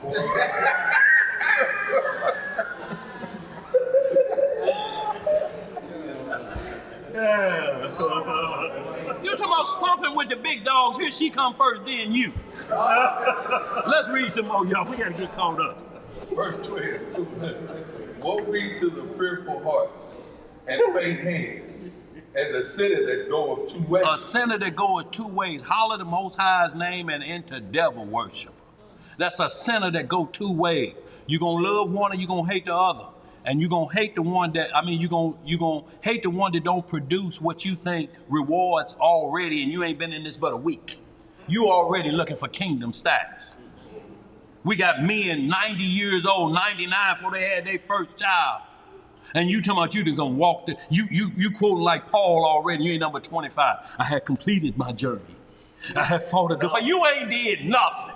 No, that's the ones that new booties in the walking, they already making videos and books and things of that nature. Already puffed up their chest, and what little information they've obtained, they think they've gained all the knowledge. What you got, Tubai? Just what someone asked, I thought God said he hated Esau. He hated Esau. So let's get into hate. Jacob, the Lord saw Jacob hated Leah. So what we're asking is, show us the hate scriptures of Jacob and Leah, how he hated her. So because the problem is he ain't hating on the other side of midnight, is it? Well, see, no. Because he didn't hate. That's how you got here if you Judah. No, let me. It means to love less. Go ahead. Let me get a question, because she said that she was saying is Job white? They don't believe that Job was white, and that's why she's saying that she said that. Prove he is Israelite. Right. All we ask you to prove is he is Israelite. The Most High never run his lineage because he didn't have to. His lineage don't matter if he's keeping the commandments. What he's showing you is commandment keeping. Circumcision is nothing, and uncircumcision is nothing. They using Job 30 and 30 where he's saying my skin is black. But that's a condition of that's like cancer. What happens when you get cancer? What color you turn? You light skin? What color you dark? Real dark. Because the flesh is dying. He got sores on him. He got leprosy. What color you think the flesh gonna be? He says his skin is black like an oven because of the terrible what? Famine and pestilences. This dude endured 42 years of this suffrage. And not only that, but black is a color. Black is not a nation. Yeah. Right. Who we get? And the son of Jacob. Why they have to bury white people so fast? Because they'll turn black. Right. But the bottom line is, even if Job said that, it's like Lamentations 4. Right. Our skin is black upon us. Ain't no black skin, because how you gonna differentiate from a Hamite or a Canaanite? That's just telling you a state of being at your lowest form. You're black. You're like sackcloth. You're at your lowest point. But black is not a nation. Ain't nobody say the son of Jacob, the son of Eli, the son of Zechariah, who was the son of black. What is it? Nobody. Who's the son of black? Little black? Yeah. But look, we got Judah black, but he naming his tribe first, ain't he? Right. He just say a dark-skinned Israelite. Judah black. It's a couple of brothers called. But he didn't call him black, did he? He didn't call him black. That ain't his handle, is it? No, he Judah black. South 71. Yeah. Black. No, that ain't nowhere in there. Judah black. Let's keep moving. Yeah. What we in? Hopefully that answered the question. Well, look, y'all, read Lamentations 4. You know why you're going to have a problem with Lamentations 4? Because it start out, her Nazarites were pure. They were whiter than snow. What you going to do with that? What you going to do with that? And then it says they were ruddy in body. They were ruddy in body. What you going to do with that? What you going to do with it? Till you get the understanding. It's not about color. It's not about color. It's about nature. It was saying they're pure because everywhere you see pure, white is involved. It don't mean Caucasian skin. They're not white, they're red. Esau was red and hairy. Look, when they're pale, it's the Rolling Stones. They this close to death. Because what's the first thing they say? Hell, you're so pale, you look like a ghost, look like you're about to die. They ain't never say pale is the end thing, do they? What's the number one product that Esau sells that gets him his most money? Hair removal products and tanning lotion. And lip plump. And what? Lip plump. And lip pumping, but all of that's to get you to look like somebody else. But to tan you from being there, they'll tell them, man, you pale. Man, you're white as a ghost. Milky. That's this white skin. You see somebody like this, it's some trouble. This white. If you see somebody this black, it's a problem. Getty, you close. But he still ain't done. But look, he said close. Right. No, look. Cause if he go to a dark nation, they'll ask where this red bone come from. See, he'd be a red bone in Africa. They'd be like, who is this yellow nigga come down here with that yellow, looking like just a darker, what's the boy name? Hustle and Flow. Just a darker Terrence Howard over here in Africa, man. But now look. They be calling him Becky with the good hair, cause they hair is nappy as hell. What you got? See, she's misinformed anyway, because she put a statement in there in all caps saying that's not true. God is for the Israel nation only, which you're misinformed, sister. He's not for all nations. Where you seeing that at? That's what I'm saying. You got a problem with we got with Amos 9. You got a problem with Romans 11. You got a problem with Romans 2 and 9. You got a problem with Romans 16, with Isaiah, where he said Cyrus, my servant. What was Cyrus? Wasn't he a Persian? Yes. That was in Isaiah 45. That's in Isaiah 45 we just read. Cyrus, my servant. Cyrus let us go back to Jerusalem. That wasn't no Israelite. The Most High called him his servant. Not only that, but he sent workers back to help us rebuild the second temple. Y'all got to understand the Most High don't need no one nation to do his will. Isaiah 40 said he'll have mercy on whom he will have mercy on. So what gate do Abraham, Isaac, and Jacob go through? What gate do Noah go through in the kingdom? Enoch. What gate do Enoch go through? Right. Anyone they want to. Many shall come from the east and west and sit down with who? Abraham, Isaac, and Jacob. In the what? In the kingdom. Are any of them Israelites but the last one? Nope. I'm talking about Jacob, the only Israelite out of that bunch. Isaac wasn't an Israelite. Isaac was a Hebrew. Abraham was a Hebrew, but they were not Israelites. Jacob's name was changed to Israel. See, that's and that- his sons behind him. That's that black nationalist movement that you talking, that only Israelites will gain salvation. But Romans 11 talks about the wild Olive branch. So who is that? Who was that? And seeing you struggle with Cornelius being an Israelite, how you struggling with that? He's a devout man. Angels came down to talk on his behalf and say he's of good report with the Jews and all nations. Why is he not a Jew then? And why did Paul turn to? And if he's a wild olive branch, not to cut you off, like if he's just an Israelite, don't know who he is, what the hell is angels visiting him for? Right. What is he being sent to Peter? When do Israelites get sent to Israelites? For instruction. For instructions. Where y'all getting this from? Clarity of instruction. Look, we ain't opening up no door for all nations come in, kumbaya to all the nation. But the bottom line is, it says what it says, a remnant of the nation. Who gonna be your servant if ain't nobody left in the kingdom but Israel? Israel will be your servants. And we know what happened in 1 Samuel 8th chapter, starting at the 11th verse, when you want all Israel in charge. You done seen already the camps that try to do it. You done seen Benjamin Carter camp. You done seen Hulan Mitchell camp. All of them end up the same way.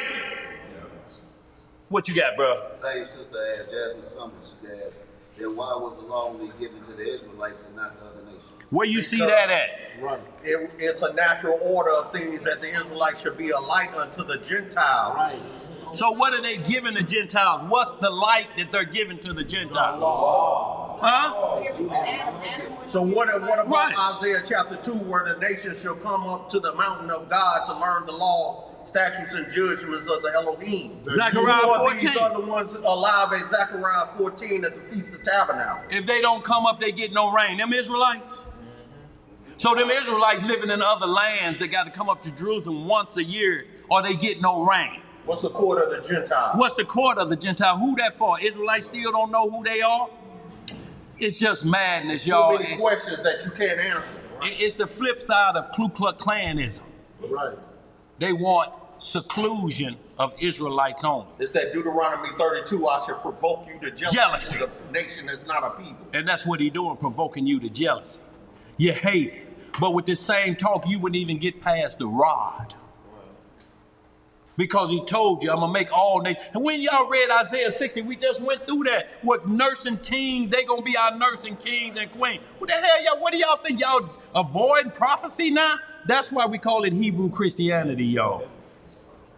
It's either it's all us or it ain't nobody else. That's what the Christians say, is all Baptists and nobody else. That black power stuff, but see, she say God also say for us not to mix with the other nations because they will turn to their gods.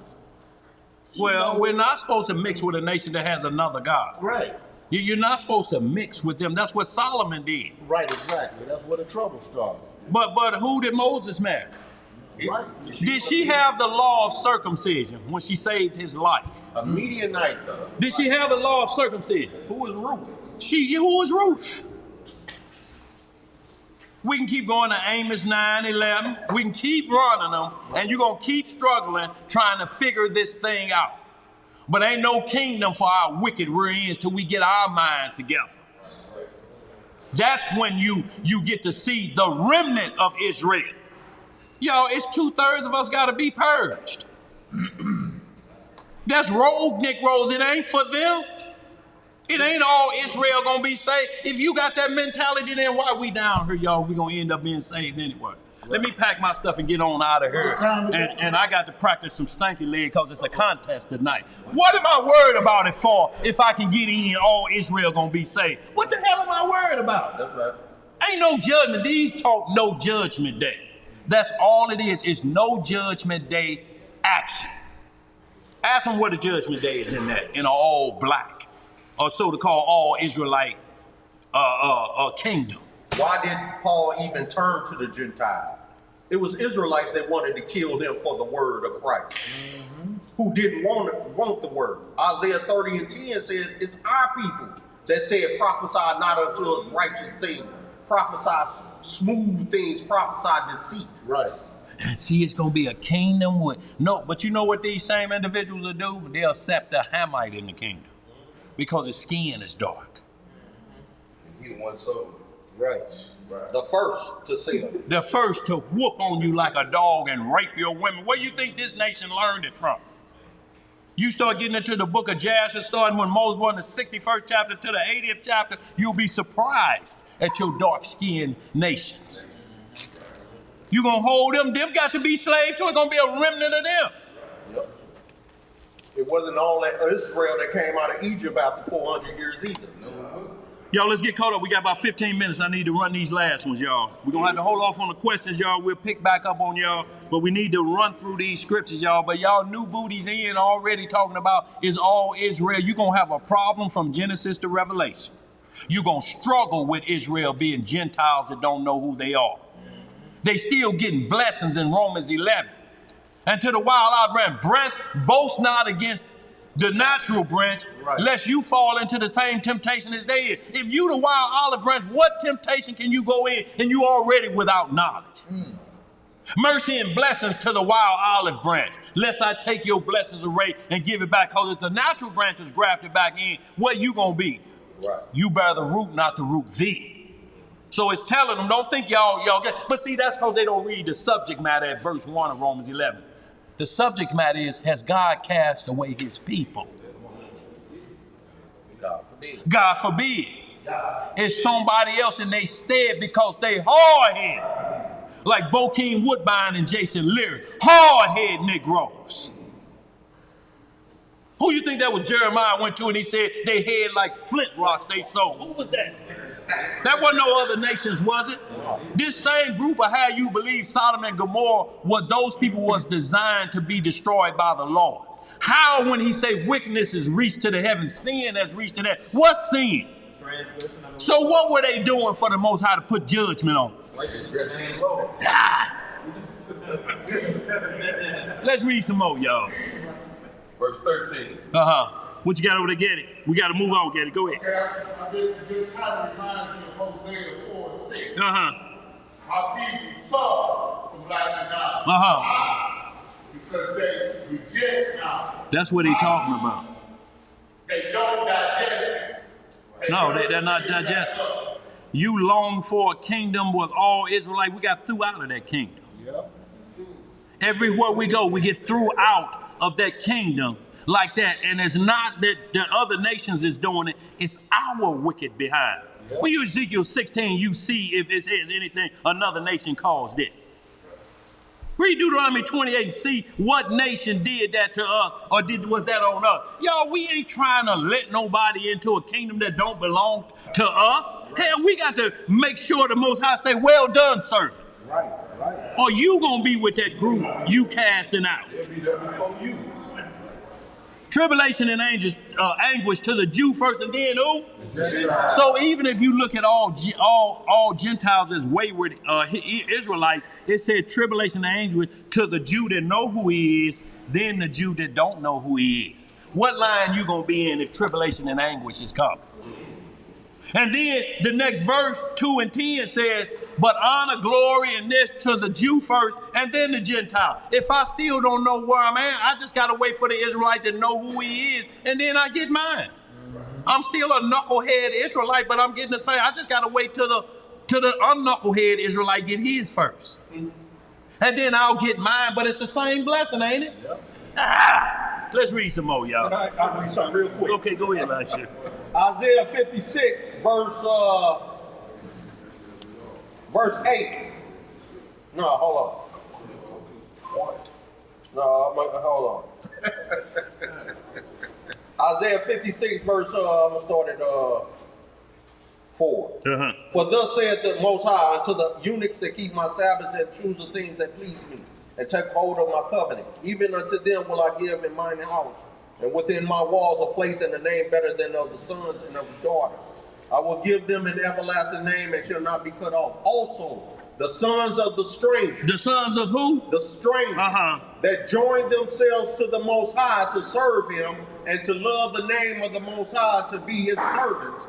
Everyone that keepeth the Sabbath from polluting it and taketh hold of my covenant, even them will I bring to my holy mountain and make them joyful in my house of prayer. Their burnt offerings and their sacrifices shall be accepted upon mine altar. For mine house shall be called an house of prayer for all people. For who? All people. All the people. Most High thy Elohim, which gathereth the outcast of Israel, saith, yet will I gather others to him. Boy, is that hard? Beside those that are gathered unto him.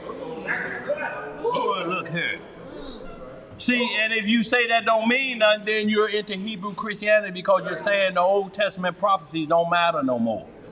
Y'all struggling, not us. We've been doing this. Look, you're going to have to accept it. There's going to be a Chinese, if I'm blessed, there's going to be a Chinese servant. There's going to be, and I'm going to have me a rainbow group. A Chinese servant, a Hamite, Indian.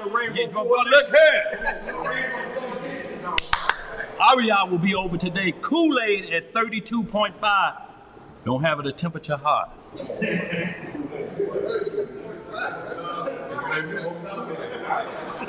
Y'all, let's finish this up, y'all.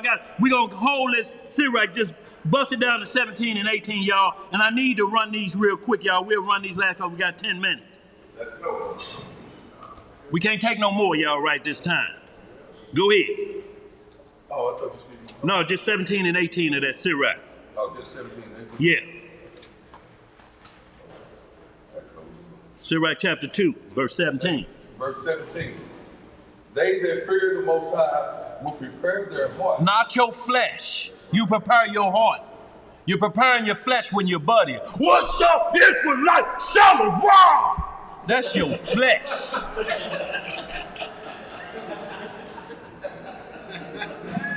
What that mean to me? Right. Here come Esau. All that hollering and gone. Go ahead. Where else we at, bro? They that fear the Most High will prepare their hearts and humble their souls in his sight, saying, we will fall into the hands of the Most High and not into the hands of men.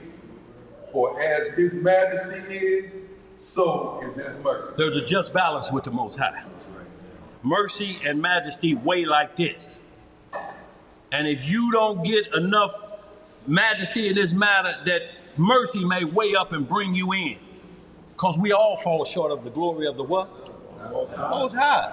Lest any man should boast. What you gonna tell him? Lord, I brought some heathens out of there. I was screaming in a bullhorn. You should have saw them heathens running. Yes, sir.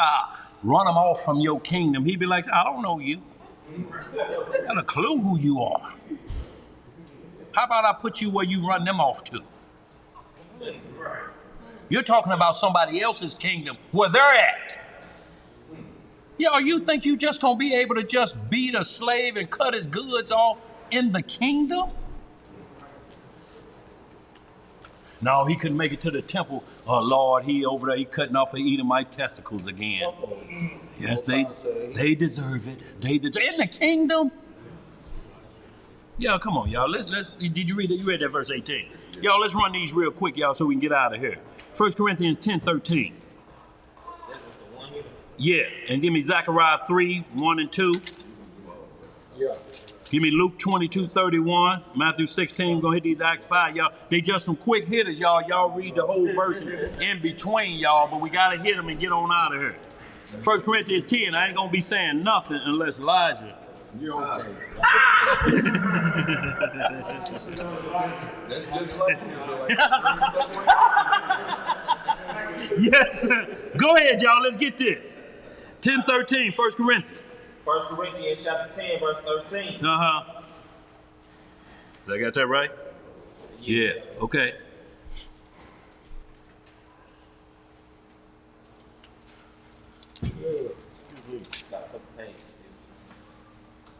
Waiting on you, bro. 1 Corinthians chapter 10, verse 13. There hath no temptation taken you, but such as is common to man. Such is common to man. Is that only an Israelite man? or was Adam and Eve tempted? Was they Israelites? Nope. Let's read some more. But Yahweh is faithful, who will not suffer you to be tempted above that ye are able. Above that you are able. He's not going to let the devil have a new booty. If you're saying I'm a deacon and you ain't fulfilled, you still a novice in this word, you can't break down scriptures yet, he's not going to let the devil have you. The devil don't want you anyway. He wants you fully schooled. And persuaded. And truly saying, I'll die for the Lord. That's who he wants because that's the trophy. A Negro don't know the scripture talking about he's some high priest, triple high priest, under the order of Melchizedek. Satan ain't worried about that. He like, you ain't even believing in the Messiah. You condemned already, according to John 3:13. You are condemned already. I don't care about you.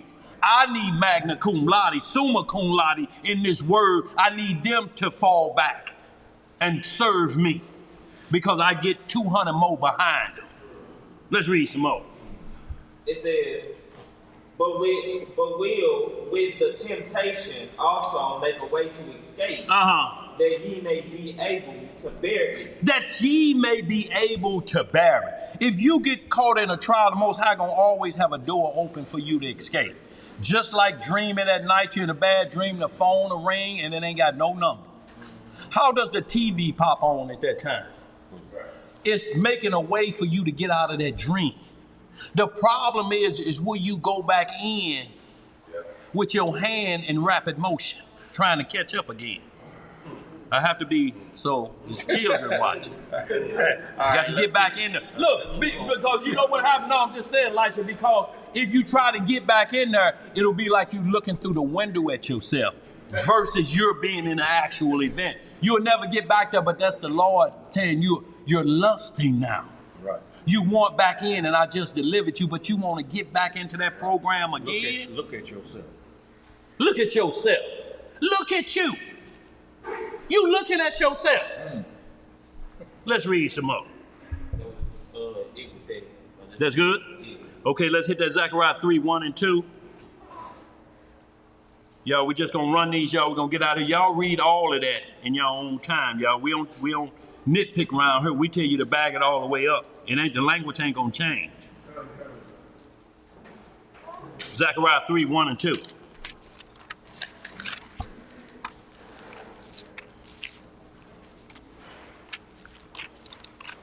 Gonna kill every other nation, and eternity runs to how long, y'all? Huh? Let's read that. Zechariah 3:1-2. Who got it? Go ahead, Ed. Zechariah chapter 3, verse 1. And he showed me Joshua, the high priest, standing before the angel of the Most High. Standing before Christ. He's the angel of the Most High. Go ahead. And Satan standing at his right hand to resist him. What is Satan doing? Standing at his right hand to resist him. Uh-huh. And the Lord said unto Satan, the Lord rebuke thee, O Satan. Even the Lord that hath chosen Jerusalem rebuke thee. Is not this a brand plucked out of the fire? Well, you hit 3, but y'all read the rest of that. Just talking about Joshua. And Satan is right there to accuse Joshua.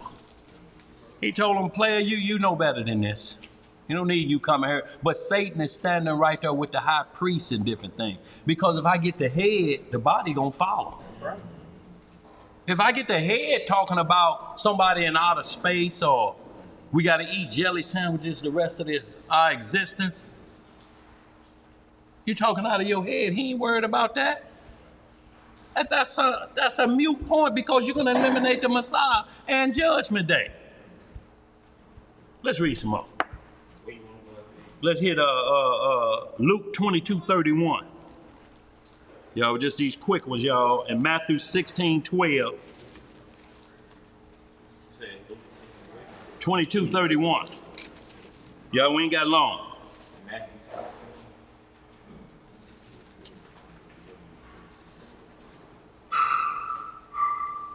Start at verse 28, bro.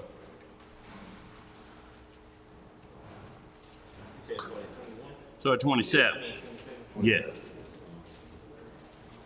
Luke chapter 22, verse 27, y'all. We're going to roll through these last few. We're going to be out of here. All right, Luke chapter 22, verse 27. Yeah. For whether is greater, he that sitteth at meat or he that serveth? Is not he that sitteth at meat, but I am among you as he that serveth. So the Christ saying, I wash y'all feet. Who's the greater, him that sitteth at meat or him that serveth? Well, I'm the king of the universe, and I'm washing y'all feet. I serve in y'all. So who's the greater? 3 people in the car. The president, the driver, and the bodyguard. Who's the most important person in the car? Why? Because if he don't get the president to his spot, or he got a problem with staying on this side of the yellow line, it's going to be a problem. Let's read some more. Verse 28. Ye are they which have continued with me in my temptation. And I appoint unto you a kingdom, as my Father hath appointed unto me. That ye may eat and drink at my table in my kingdom. And sit on thrones judging the 12 tribes of Israel. This is the promise made to the disciples. Go ahead. And the Lord said, Simon, Simon, behold, Satan hath desired to have you, that he might sift you as wheat. So, now look, the disciples then made their transition. I'm talking about to the point that where they've already been granted, y'all gonna be the judges in Israel sitting on the 12th throne. Y'all be who Revelation said, and the 12 disciples will be giving out leaves of the healing of the nation to all nations. That's gonna be y'all. And the next breath, he turned to Peter and say, man, but look here, Satan done been to my father, man, and he wants a taste of you like he had at Job. He wants a taste of you like he had at Abraham. Man, he wants to get at you. But Peter is full well into the knowledge he's cast out demons already. He's changed from a disciple to an apostle because of the 12 apostles now, meaning that they had a supernatural intervention. That's the only way you move to apostle. Laying of hands on something like that. They have the power to raise the dead. So he telling them now Satan wants you, partner. You got power like this. What is he coming at a new booty for? I need Peter, because he's the tough one. He's the one to cut somebody's ear off at a drop of a hat. He's a zealot. He's a zealot. Y'all know what zealot was? Zealot was them stumped down Israelites that didn't play the funnies, but just put all their trust in their pistol. In the flesh. What you gonna do when you run out of bullet? Clicker? You think you can say time out, run to Walmart and give me a couple bullets, and then come on back? Servant. A couple. Let's read some more. Verse 32. Must only be a couple left there. Verse 32. But I have prayed for thee, that thy faith fail not. You see what the Messiah had to do for Peter? Because Satan was on the hunt.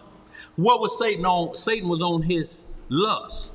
That he was quick with his sword, that he could kill all them Romans like Samson did with the jawbone of an ass.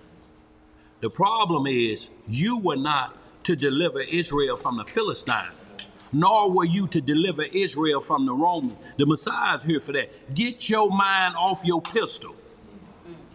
Let's read some more.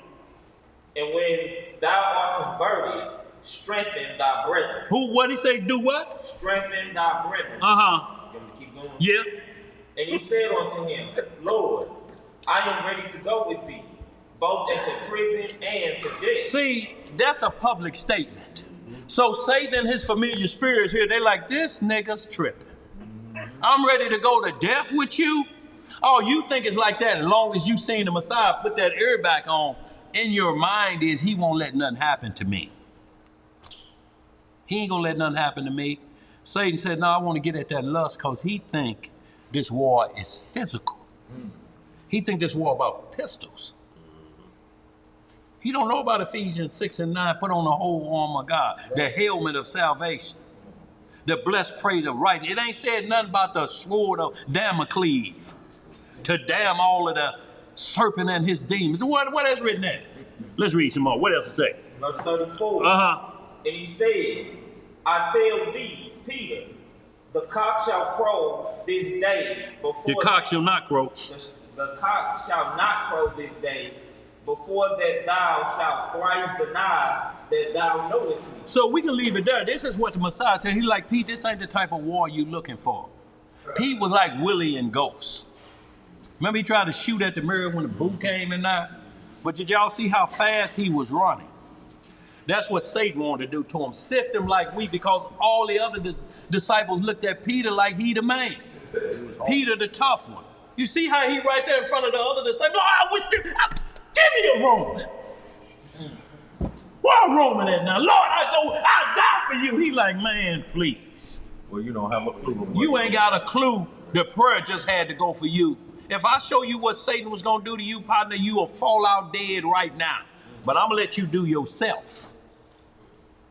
And we see what happened after that, because the woman came to him. You're Galilean. I can hear it in your voice. You said right here and right there. You're Galilean. No, I ain't. They say he cursed the woman. If you don't get your old ugly woman, I told you I don't know that man. I ain't got no clue who he is.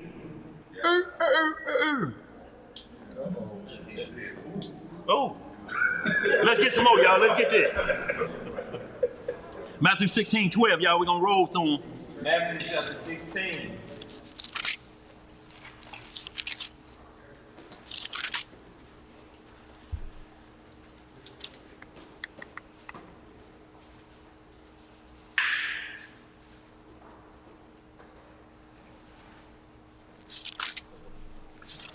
How we looking? Let's get that, bro. Matthew chapter 16, verse 12. Yes, sir.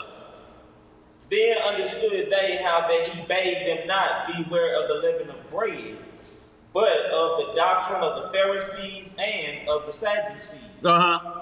When Yahushua came into the coast of Caesarea Philippia, he asked his disciples, saying, Whom do men say that I, the Son of Man, am? And they said, Some say that thou art John the Baptist. So how you gonna be your cousin that's 6 months older than you? Foolish talk. Let's read some more. Some Elias, and other Jeremiahs, or one of the prophets. He said unto them, For whom say ye that I am? And Simon Peter answered and said, Thou art the Christ, the Son of the living God. And Yahushua answered and said unto him, Blessed art thou, Simon Bar-Jonah, for flesh and blood hath not revealed it unto thee, but my Father which is in heaven. Read that verse 18, we'll call it.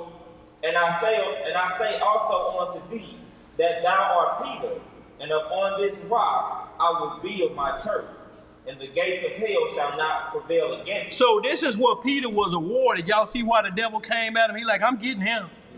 He went to the Father. He like, who you here for, Saint Peter? No, I just can't let you have him like that. Let me have Peter.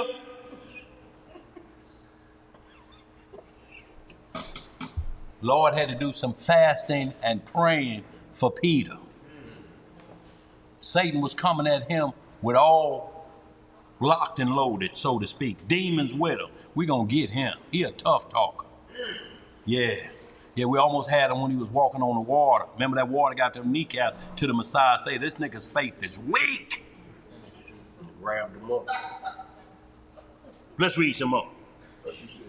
That's it. No, we're going to go here. Y'all read the rest of that. Acts 5. Just a quick one, y'all. These just one hitters.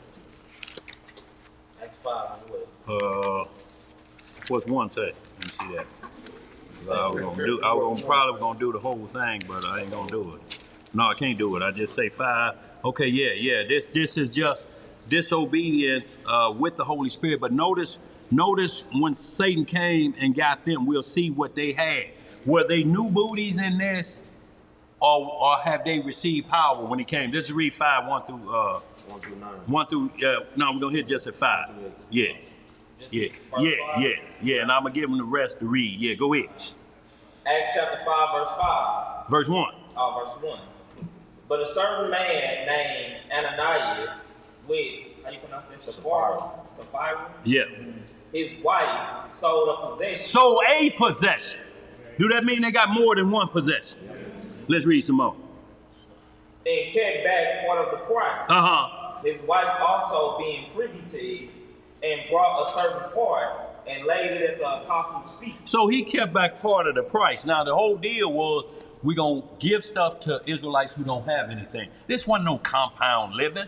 They say all men had things common. If I got two TVs, you ain't got one. Here, you can have a 19-inch. You can't have a 50-inch. That's for me.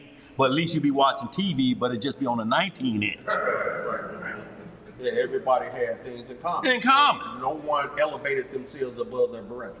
Now, they had a possession that they were in full control, and they got higher the money that they thought they was going to get. They thought it may have been worth 20 grand. They say, we give you 45 too. They're like, well, we keeping 22.5 in our pockets. We'll just give them that portion. But you say, I'm going to give the whole thing. That's what it was. They had already promised the whole thing, but got more than what it was expected and came back. After receiving the Holy Spirit. I want y'all to get this in y'all mind. Yeah. It was after they received the Holy Spirit. That's when Satan comes. Because blasphemy of the Holy Spirit, there's no what? Forgiveness in this world or the world to come. That's what your adversary is after. I don't care nothing about you calling you an Israelite. You got on some fringe. Like, look at this nigga over here. He ain't got no fringes on his draw. Send Chief Heifer to him. Chief Heifer. Let's read some more, y'all. Where we at? What else it say? What else it say, bro? Verse 3. But Peter said, Ananias, why hath Satan filled thine heart to lie to the Holy Ghost? Who filled his heart? Satan. And to keep back part of the price of the land. Whilst it remained, was it not thine own? Until the paperwork that worked, until it changed hands, it was still your property. Until you sign on a dotted line, it still belonged to the other individual, don't it? When you seen somebody hand you the keys like this, they had no down payment or nothing yet. It's yours. Let's read some more. And after it was so, was it not in thine own power? Why hast thou conceived this thing in thy heart? Thou hast not lied unto men, but unto Yahweh. Now you understand James 1 when it says lust hath conceived. See this pregnancy in their mind right here? We ain't gonna give them the money. And they was with each other. We ain't gonna give them the money. Now look, say you think I'm gonna give them all the money? Some of them niggas don't even want to work. So you make an excuse for not doing what you said you was gonna do. Like Nick Rose will say to the casket dropping, the next thing we know they into some outer space bull crap. The casket can't drop up there. Ain't no earth up there. You gotta return back to where? Ain't no earth up there. Y'all read the rest of that and y'all see his wife came in too and Peter and them asked them. They say your grave already dug. He going to the lake of fire. He blasphemed the Holy Spirit. Then his wife came in. They say, how much did y'all sell that house for? 22.5? He said, you a liar too, ain't you? And she got shopping bags. Gucci and Woochie and these. Because they say she came back. You know, she went shopping with them extras. Sandals with heels on them. And you know, just, boy, look, she had been shopping. Let's read, no, y'all can hold it. Y'all read the rest of it and y'all see the outcome of her. They drug her to the grave too. And y'all, I had Acts 10 down, but y'all, I just only wanted y'all, I'm going to just tell y'all read all of Acts 10, but this the deal. They'll say that the Most High is tempting Peter on the rooftop with evil. They were preparing food. This is why we have to always read subject matter. 9 is Cornelius going to be sent to him and his men. But 10 goes into Peter about the 3rd hour of the day, the 9 a.m. He went up on the rooftop while they were preparing the food, so he's hungry. Up there, he fall into a trance or what we call daydream, and he in a vision, and he see the 3 sheets come down. Peter, rise, kill, and eat. All unclean beasts on it. Not so, my Lord. I ain't gonna do it. So he's conscious of the law in his vision. Right. So they do it 3 times, then they disappear. Now, Peter woke up out the trance and came down off the rooftop. Because he heard the men calling for him. Calling for him. So as he pondered while they made ready still, there must have been some slow cooking, that wasn't no microwave. But as they made ready still, he pondered the vision on what it might mean. Because he said, not so, Lord, I didn't eat it with the Messiah. I didn't eat it before the Messiah came. I know the dietary law. So as Peter pondered the vision, it said, and he doubted within himself. Right. It can't be the word, it's pure. It's me. I messed up somewhere. I missed the understanding. Somewhere he made a change and I missed it. But he never said the Bible was tampered with. He said, I'm tampered with. As he doubted within himself. Not the scriptures. And then that's when the knock at the door. And then when you get to verse 28 of Acts, you'll see that Peter said, now I know the Lord was trying to show me not to call any man common unclean. Then that would mean it would be wayward Israelites if you said they're the Gentiles. Well, I'm wayward in this point already myself. See, it don't make sense, y'all, for it to be all Israel. That was just getting him prepared that other nations are coming in on this. Because that's what he told the disciples in the end of 28, didn't he? That's right. Go to all nations. All nations, every creature. Every creature and preach the word. That was before 70 AD. Before we got run to the four corners again. Where we at? Real quick, y'all. So that's Acts 10. Y'all read all that. Make sure y'all read verse 28.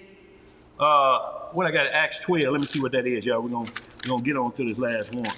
Well, I got Acts 12. What I got? 12 and what? 1 through 9. Because when they had it up here before the Easter, quick look. He said.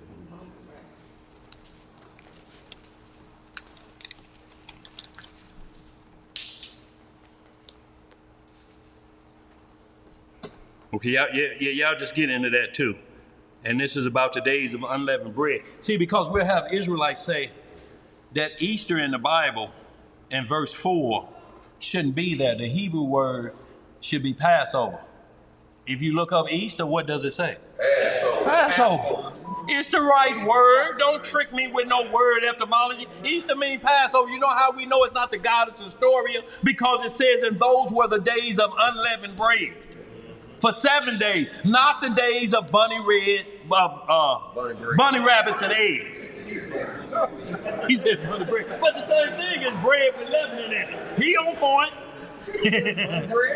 Look, that's what it's telling you the difference in the Easter. But if you don't go back and see what's tied in with it, then you'll put that Easter with the wrong celebration. You'll put it with the goddess Astoria. Instead of right here in verse 1, those were the days of the unleavened bread. So y'all just want to hold that real quick. Acts 20 and 28. While we're in Acts, y'all, we're going to close on out of here. And give y'all just a couple of homework scriptures. 20 and 28. Acts chapter 20, verse 28.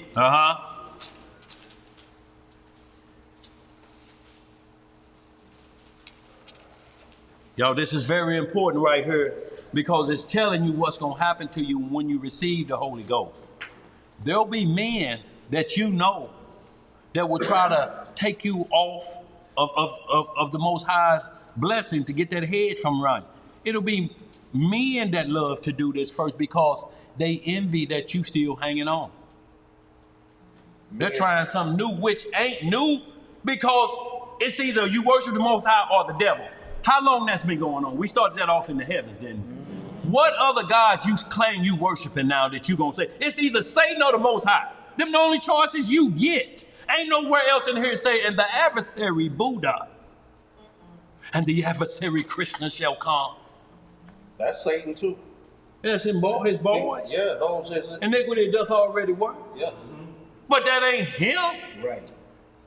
And they feeding off of him. Not nothing new. Let's read some more. Acts chapter 20, verse 28. What it say? Take heed, therefore, unto yourselves. Unto who? Yourselves. This means everybody responsible for their own soul. Go ahead. And to all the flock, over the which the Holy Ghost hath made you overseers, to feed the church of God, which he hath purchased with his own blood. For I know this, that after my departing shall grievous wolves enter in among you. What gonna enter in among you? Grievous wolves. Not sparing the flock. Not doing what? Sparing the flock. These Negroes don't care what they teach you. They can teach you love the devil and hate God, and they'll twist the flock's mind up, and the flock will follow them. You know why? Because they were smoother in the point when they were being an opportunist, learning the way of this Bible to trick people. It had nothing to do with seeking the wealth of another or Revelation 2 and 9 the poor is always amongst you, and the poor in spirit you're gonna always have around you. So it's gonna always be somebody need the word of God. They're not looking at it for that. Read on, bro. Verse 30. Also of your own selves shall men arise. Even amongst us. Go ahead. Speaking perverse things. What they speaking? Perverse things. To draw away disciples after them. See, to make disciples after them, man, we on a new thing, man. Right. Have y'all read the book of Hooga? Y'all look, it's 10,000 verses. And all of them. You don't have to wear drawers when you read these scriptures. What else is that got their mind set at? Right there, they gonna leave here and go there. Oh man. Y'all, every word the Most High say, he say is fornication. Spiritual, then physical. Oh, no. Let's read some more. Verse 31. Therefore watch. Therefore do what? Watch. And remember that by the space of 3 years I cease not to warn everyone night and day with tears. You see what Paul says, night and day, instant and season, for 3 years straight. I was warning y'all to look out for these wolves in sheep clothing. Right. Let's read some more. And now, brethren, I commend you to God and to the word of his grace, which is able to build you up and to give you an inheritance among all them which are sanctified. I have coveted no man's silver or gold or apparel. Yeah, ye yourselves know that these hands have ministered unto my necessities, and to them that were with me. I have showed you all things, how that so laboring ye ought to support the weak, and to remember the words of the Lord Jesus, how he said, it is more blessed to give than to receive. So when you hear last day doctrine just saying it's more blessed for you to give me than you receive, run away from that doctrine. Because the Lord gonna make you rich. If he's the only one getting rich, that's a problem, ain't it? Y'all, let's hit this last one. Well, y'all hit it Job 2, and y'all see the same thing that what Satan came amongst the other angels and said, he said, who you want to try now? Job? His credentials are good. He's already graduated. He's graduated. He'll get that flesh up in a minute. And then y'all read Job 19:25, and y'all understand what Job said. I know my Redeemer liveth in this body. Though worms destroy this one, because he's still alive. But in this body, in this soul, because the soul looks just like this body, the flesh just turns incorruptible. That's the only difference. We're going to look just like we look now. The only difference is your skin is going to transform back to supernatural looking brand new like a baby's. Glowing. Not full of fattening cells that they doing now. Y'all seen Tom Cruise? I thought that was a jack-o'-lantern, man. He got so much filler in his face. I'm like, who was that, Dick the Bruiser, Tom Cruise? But this what they do. You ain't got to worry about jack and filler in your jaw. It say a baby gonna look 80 years old, gonna look like a man gonna be 80 years old, gonna look like a newborn. Move like a newborn. Then I'll try a youngster in the 100-yard dash. But not until then. Because look, Joshua said the same thing in Joshua 14 and was that 14:14 where he said, I'm 85 years, I live old. He said, but I feel like I did when I was 25. He felt like that. But the scriptures say he had reached an old age. Don't care what you talking about, Joshua. You feel good on the inside because the spirit is dwelling with you. But that flesh is getting older. Well, you take off trying to run, ankles get to cracking. Look here. David thought he could still scrap with Goliath, and he was in there with Goliath's brother, and Goliath's brother was swinging that big old sword down on David was blocking it. He started weakening down. Because the flesh was weak, the spirit was still there. David's nephew had to come, and they pulled him away. They say, if they kill you, the light goes out. You can't go out to war no more. David, you passed your prime. Let us handle that. And they said, let us show you. And boy, they went to work on Goliath's brother. Man, chopped him to pieces. But they had to drag David away from that. They're like, David, it ain't the same no more, player. I see you saw that opening right there, but by the time your reflexes got to it, he had already moved. You gonna miss. That's what happened to reflexes go. Why the first thing you think go to the doctor when we are here? They ain't gonna hit that turn on his knee with that rubber hammer. They gonna hit us to see if our leg kick. And if it don't kick, they know it's a problem. They're like, he ain't got no reflexes left. And they'll see when he stand up and that knee buckle, oh, what happened? But they ain't hitting that turn on his knee. Them reflexes ought to be good. But they will hit me on this knee. And if I don't kick him back now, if I kick him across the room, they like, oh yeah, you must be an Israelite that's on that coast. I ain't been kicked like a mule in a long time. Where we at, y'all? That's it.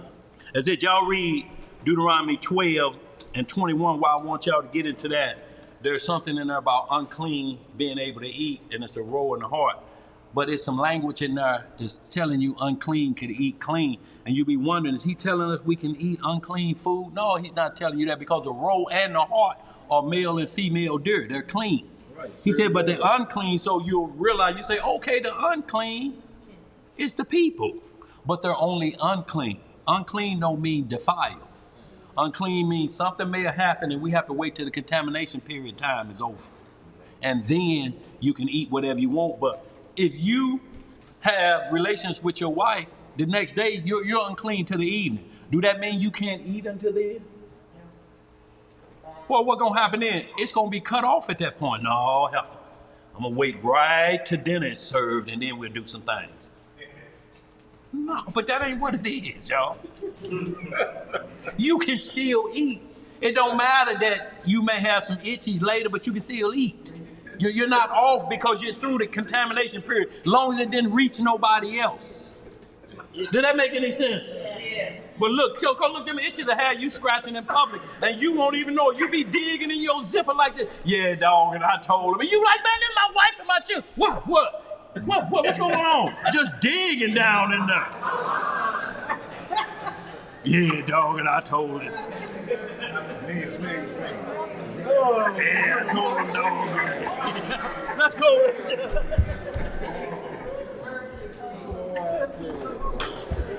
Oh. Good feast, y'all. Y'all enjoy that meal. Oh, boy. Worldwide audience, y'all enjoy that meal.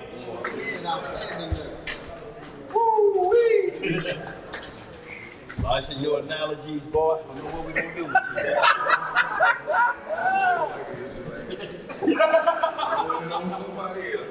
Let's get it, y'all. All right, family, we're going to get this closing prayer. Did I get them that homework? Job chapter 2, Deuteronomy 12, 21, and Deuteronomy 13. Y'all good? We'll get this closing prayer with the Most High's permission. And in the name of his only begotten Son, our Lord and Savior, Yahushua HaMashiach. And we know him as Jesus the Christ, y'all.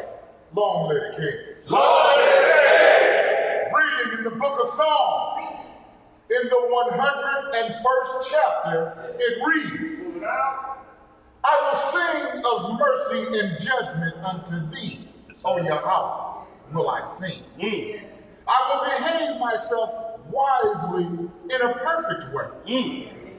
Oh, when wilt thou come unto me?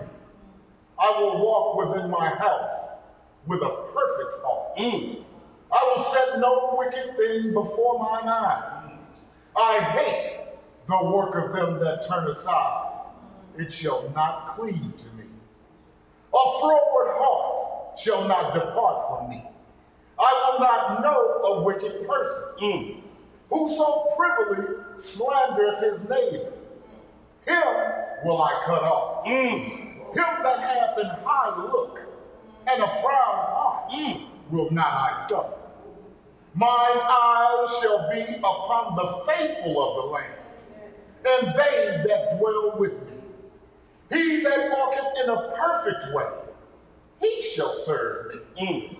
He that worketh deceit shall not dwell within my house. He that telleth lies shall not tarry in my sight. I will early destroy all the wicked of the land, that I may cut off all wicked doers from the city of the Lord. Hallelujah!